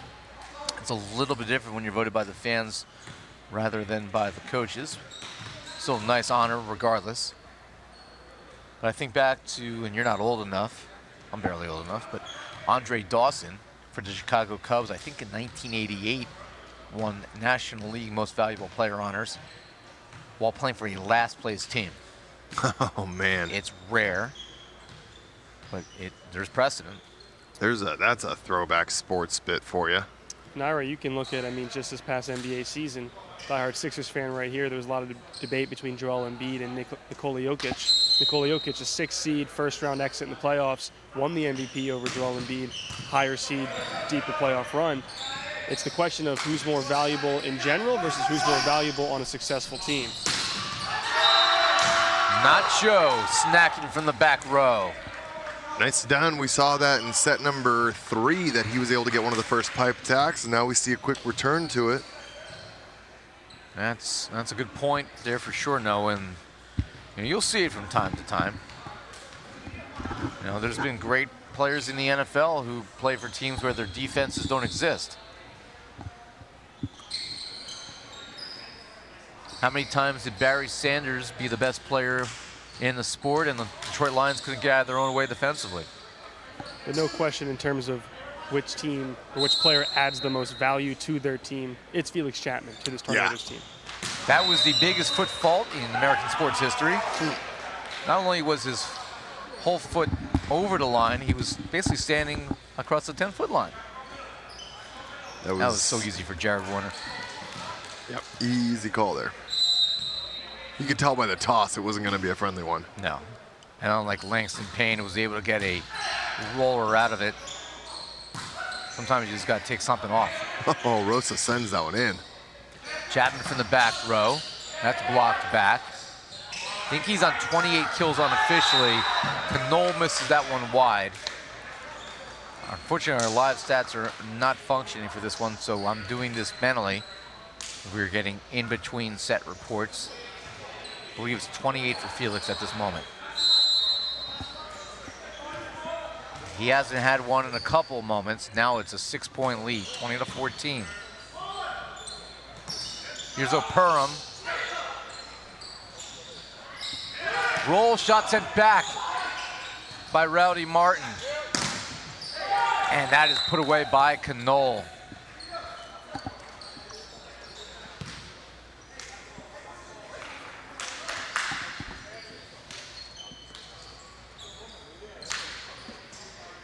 So here's Keonis. It is 21-14. Tornadoes trying to force a 5th set. Haskell splits the slot. Once again, you just see that's why we wanted to see Rowdy Martin on the court. We haven't seen him taking any real swings on over on 2, which I really like. He's setting his hitters here, but he pulled like a block and a half to give Haskell a wide open swing there. Canole with the set. Perm's just going to tip it. It's going to come back. Comes right back off the block, and Perm says, take it right back. Yeah. Falls in. Reset it beautifully for himself, kind of threw it up, jump back, and quick jam. He's definitely set himself there. Yeah. Statistically, you are not allowed to have an assist and a kill in the same play. So he just gets the kill. Here's Canole, your server. Good pass by Rose on a tough serve. And Nacho sticking it through, also drawing Chapman into the net. 22-16. It's not over yet, but Colorado got to string a few together here from Trenton Lance.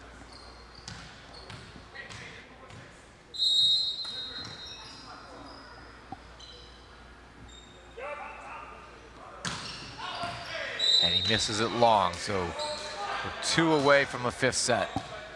And again, this is one of those that, unfortunately, when you're down by, 7 points here, you should not be getting stressed out. You need to just find a little bit of a rhythm. You're going to go 5. This is going to go the distance.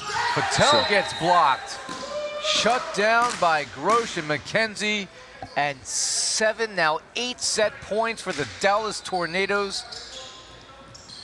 And Chikio Perham will try to close out this decisive 4th set. They won the 2nd set 25-16, looking to duplicate it. Perham lays out, what a swooping dig. And Chapman kill number 29. No, it's out of play.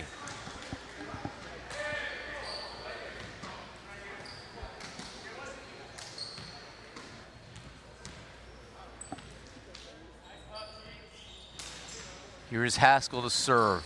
No margin for error for Colorado.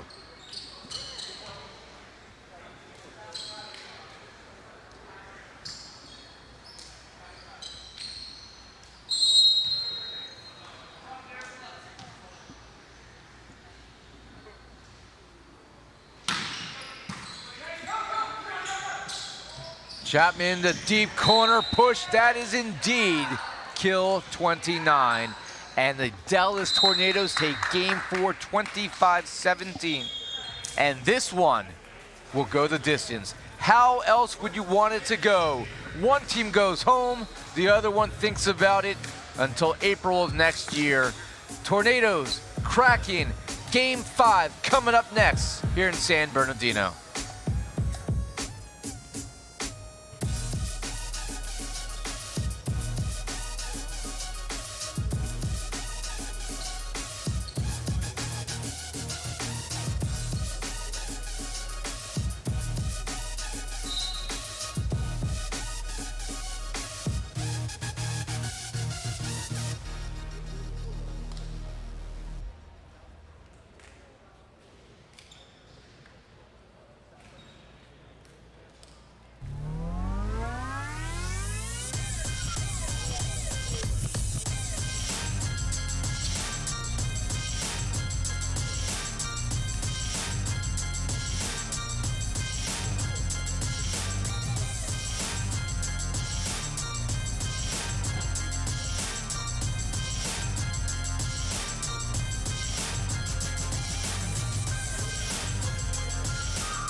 All right, we're back here at the Pierce Sports Center. What you were seeing on your screen there was the absolutely monster kill from Felix Chapman. That was from Grosh in the middle. Well, Grosh, I'm sorry, Grosh. It was from Joe Grosh in the middle. Grosh is the headhunter. As J.J. Rosa, he's lucky to be alive. He should be dead, as he got absolutely decapitated. So you want to be a libero, boys and girls. Well, okay, so here's a moment where I can actually add some volleyball experience here. I was just hit in the face by a volleyball off a Thomas Burrell swing yesterday.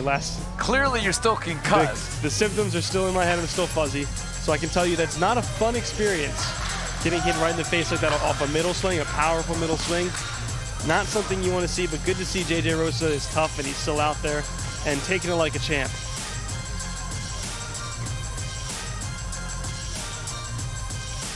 Well, J.J. Rosa is a all-star libero. He is one of the finest liberos in the National Volleyball Association. And even after experiencing a near-death experience, he is passing at a 70% rate today. Passing at a 71% rate when he uses his hands and his arms, rather than upper extremities and faces. But back to serious business. This is game 5 coming up. This is what these teams have been fighting for all year. The Colorado Kraken have, in some regards, overachieved in year number 1. And they will play one final set to get to the postseason in their first ever year. The Dallas Tornadoes didn't make the playoffs last year in year 1. They were in 5th out of 5 teams in their conference. They have arguably, I don't even think it is an argument, the best player in the NVA this year in Felix Chapman. He's got 29 kills on 53 swings right now. Man, it would be an utter disaster of a season if they waste his offensive abilities and he does not lead this team to a 5th set win in the postseason. Yeah, we'll see what he can do here. He's Nick England, I'm Ira Thor. The winner goes to the postseason beginning on August 5th, and we start with a kill from Colorado, the first of 15 or more. Got to win by 2 here in the 5th. We'll play on into the summer months. Here is Rowdy Martin, your server. Felix Chapman, that is wide. And even with his 29 kills, he has 12 errors. 10 of them are unforced, 2 of them are blocks.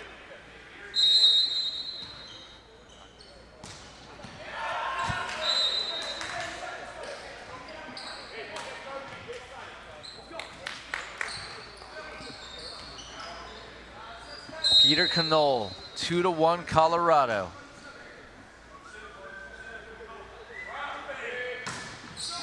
And he aces this place.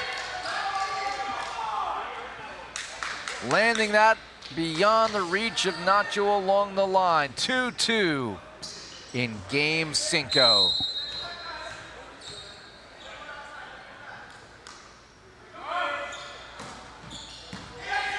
The pass by Rosa. Trenton Lance, collected by Chapman. You know they're going to Felix, and he tools the block. Kill numero 30. His 3rd 30-kill performance of the season. No player in NVA history has ever had 30 kills in a match. He's got 3 in a little bit over a month's time. 3-2 Dallas. Rowdy to Haskell, and a triple block of Tornadoes. Operum, Chapman, and Chase McKenzie, and 4 in a row for the Tornadoes. That was impressive. Anytime you see a triple block commit on the middle, that is just an understanding and reading the setter like a book. And that swing hits Jenkinson on the way out of bounds. Oh man, and that's heartbreak for the Colorado Kraken. Kraken need a mental reset. Jenkinson, that is a not top 10 play and a not top 5th set as Kraken 5 in a row. Dallas in top, more to come.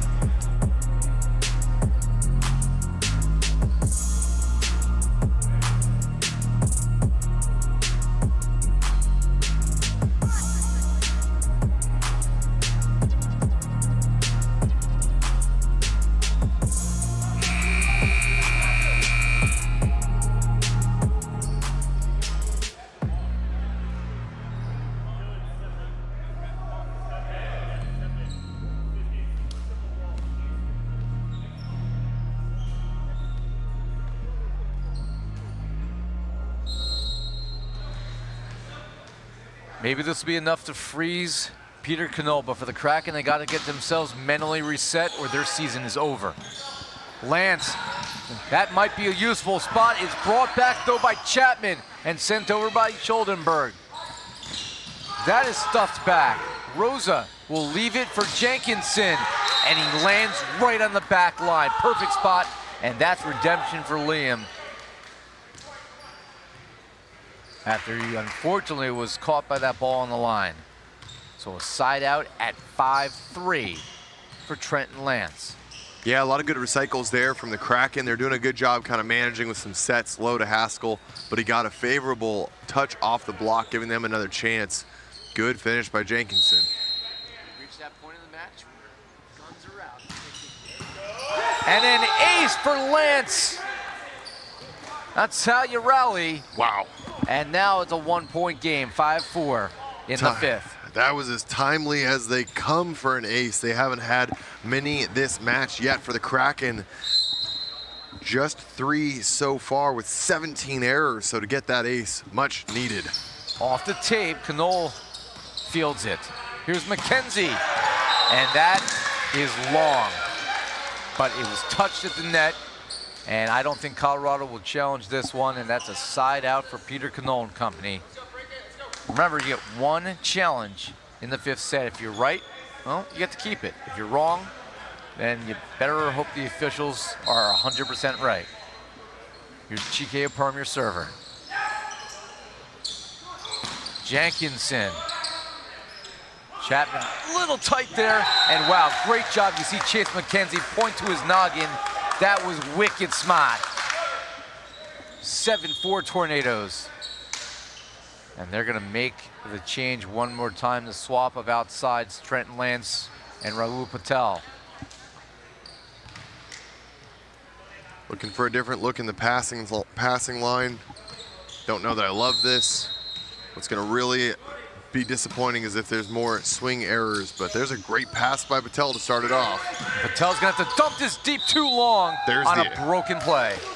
That's the exact error I was talking about. Literally as he came in, just in the back row. I feel like the last 2 sets, he's just been, or last 2 matches, he's been making sporadic and completely unforced back row errors, whether it's swings on high balls out of system or just that one, free balling it out of the court.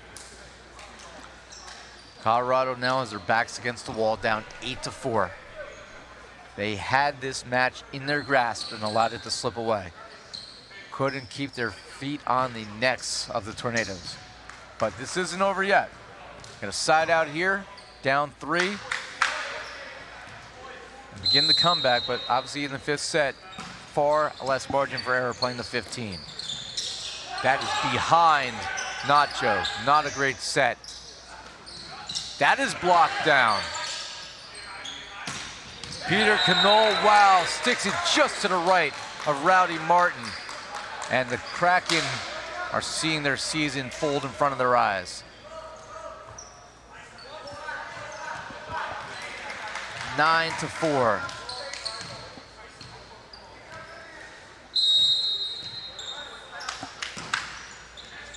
Good pass by Rosa. Big time swing from Nacho. They had to have it here. Now it's 9-5. Can they string together a few points?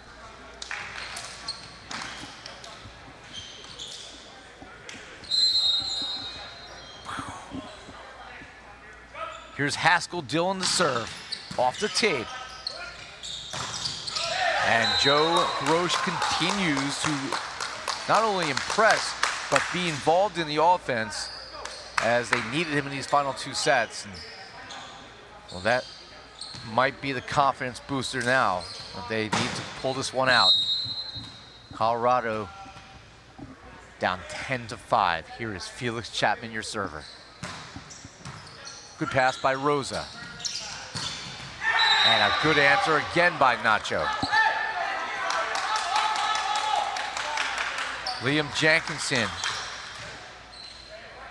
He's going to serve here. Colorado led early 2-0. And then a run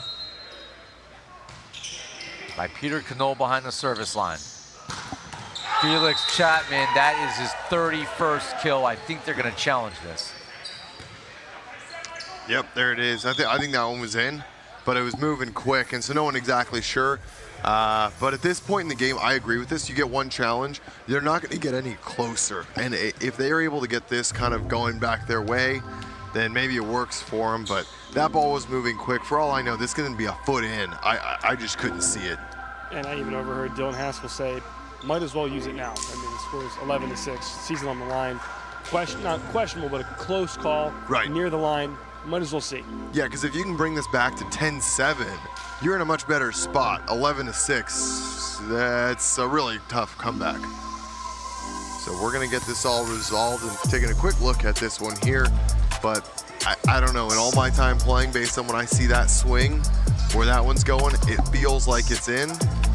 But we're getting it looked at right here. I thought it was in, but this is one you certainly have to challenge. Look at it here. Yeah, that's in by a foot. Yeah, that's an easy one here. And this will be kill number 31 for Felix Chapman. Just look at the space there. Good use of that gap by Felix. Yep. And you see the positioning by the official on this sideline, R1 Jared Warner. Not gonna miss that one, even with coming at 100-something miles an hour.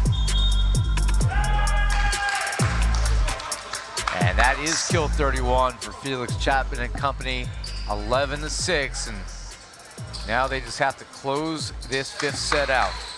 Their 3 sets that they won have all been dominant. 16-17, and will this be the 3rd at 11-6 and counting? Any more fight from Colorado? Tell for Nacho, reach out and stuff someone. Joe Grosh and Quiones. The rejection might be enough to finish the Kraken off.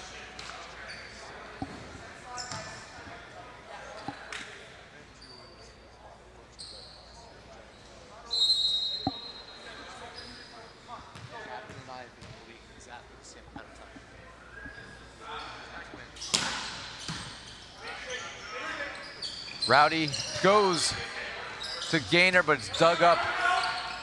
Knoll with the roll. Martin saves it on, then Rosa with the misfire.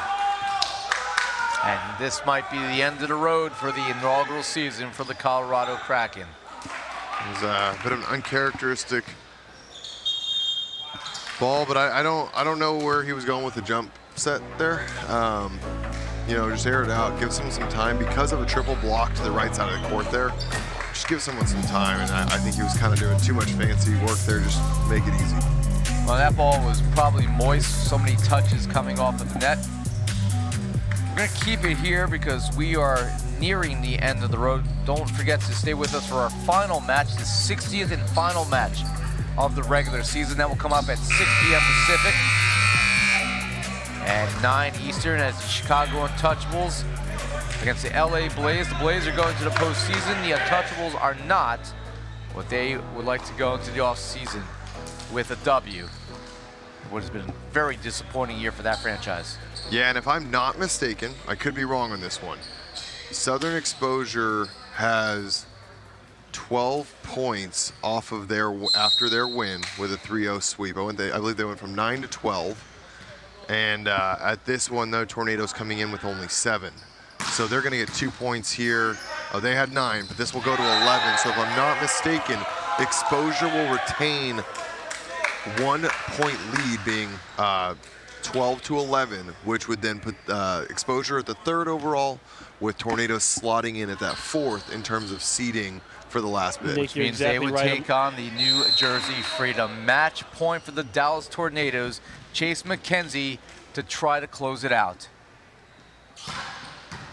Rosa with a good pass. Nacho swinging away, reach out and stuff someone.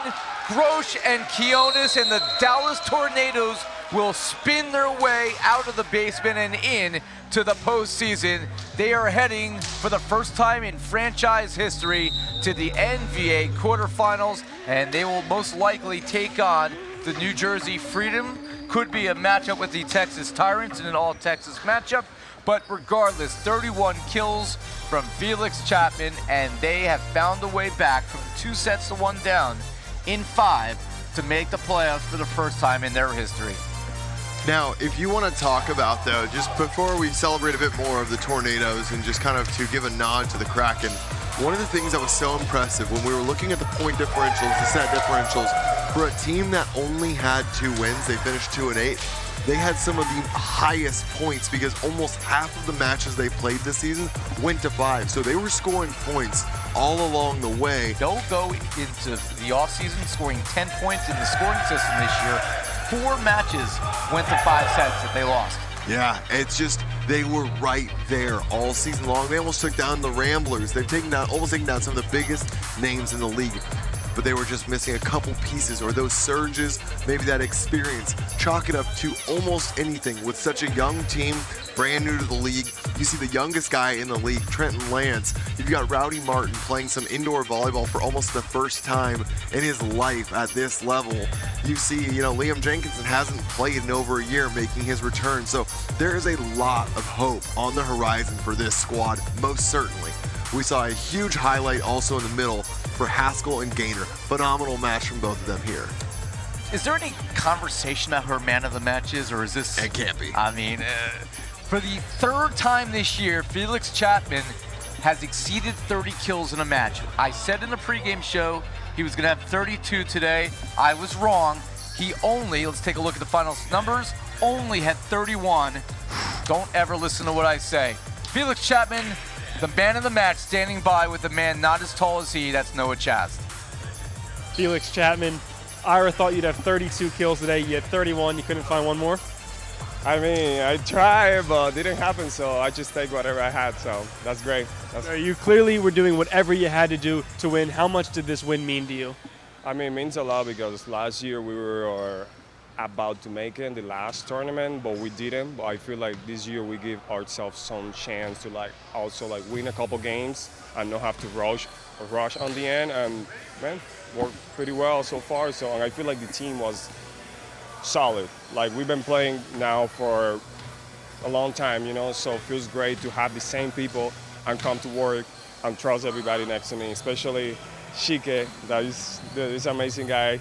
Always with a really good energy, supporting everybody. I'm just ready to go no matter what. For the first time in your NVA career, you're heading to the playoffs. How does that feel? It feels great. How I said early, I think for the first time we have a goal, and the goal is just to beat everybody else. I mean, I don't care what happened on the end, but we want to win like everybody else. So everybody got to be ready to go.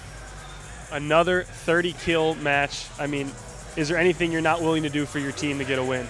I mean, whatever they need me to do, I'm here. That's my job. I'm going to take care of it. So here, and you're making an imprint. If you want to say hi to your daughter real quick, you can. Love you. You guys take care. Thank you for watching. I want to say hi to all the people from Iowa. Thanks.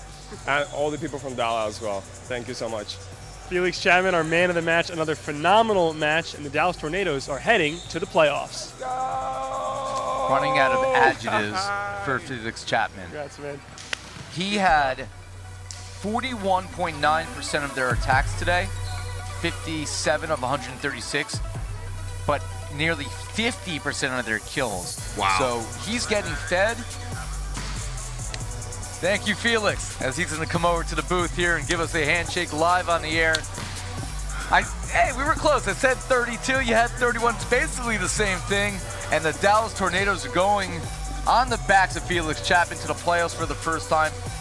If you feed somebody that often and they are that consistent, keep giving them the ball and he will take you to the promised land. Amazing that Dallas, considering just how many pieces were in and out this year, that he was that puzzle piece. He's the most valuable player in the NVA. Yes. There's no question. They will not be tasting the postseason without him, and they are going in their second year to the postseason for their first time. But you're obviously, we talked about this during the interview, Colorado has so much to be proud of. Yeah, where they are now, it's kind of a funny looking at yourself in the mirror, right? The Colorado Kraken, a brand new team that was just doing all the right things but couldn't get it to click. But now they're playing against a team, Dallas Tornadoes, in their second season after coming back from their inaugural year. They now make the playoffs themselves. So they were in that exact spot 1 year ago, tasting the defeat, wishing they would be punching their ticket into the postseason. But now they're ready for that challenge, step up to it. Hopefully we see a little bit more, a little more options. There's some great pieces with Knoll. Maybe we see Roshitz make the return. But a couple more pieces on the court with Felix Chapman to boot, this team could definitely make a run in the postseason. I don't see them beating New Jersey or Texas, which is most likely who they will be matched up with, one of those two. But you got to play. Yep. And that the big players will show up in the postseason. August 5th, the Dallas Tornadoes will be in the postseason for the first time ever. They improve on the year to 4-6. They snap a 4-game losing streak. The Kraken, after starting the year 2-2, lose their final 6 matches. They finish the year, their first year in the NVA, as a franchise 2-8, and they lose in 5 sets 4 different times. They finished the day hitting 36% as a team. Only player in double figures here was actually Dylan Haskell, finished with 10 kills, and they got 9 from their other middle, Matt Gaynor. So very heavy middle offensively, but just wasn't enough. And for Colorado, it's going to be retool and get ready for 2023. Your final thoughts on this one, Nick? I'd love to see the fight. You know, this next one, this is kind of just our icing on the cake for the day with LA Blaze up next against Chicago Untouchables. But man, what a treat. We were all hoping to get a little bit more of that during the Exposure and Matadors match. But both of these teams can hold their head proud knowing that the Tornadoes as well as the Colorado Kraken gave it everything they had, because that was an entertaining, fun match from start to finish. What more could you ask for in the final day of the regular season on July 10th, 2022? The Dallas Tornadoes are heading to the postseason as the final qualifier for the 2022 playoffs. That'll be it for me this regular season. I will rejoin you for the NVA quarterfinals on August 5th. Noah Chast as well. We're going to head on to America's favorite airport, LAX. Nick and Matt will take you through the final match at 6 p.m. Pacific between the Chicago Untouchables and the LA Blaze. So for our entire crew, who have done so much yeoman's work throughout the regular season and still have a little more work to do today, for Nick England, Matt Prosser will join us shortly, and Noah Chast. I'm Ira Thor. It's been a pleasure to bring you NVA professional men's volleyball out here in San Bernardino, California. Congratulations to the Dallas Tornadoes. They are postseason bound. Until I talk to you again for the quarterfinals, be well, everybody.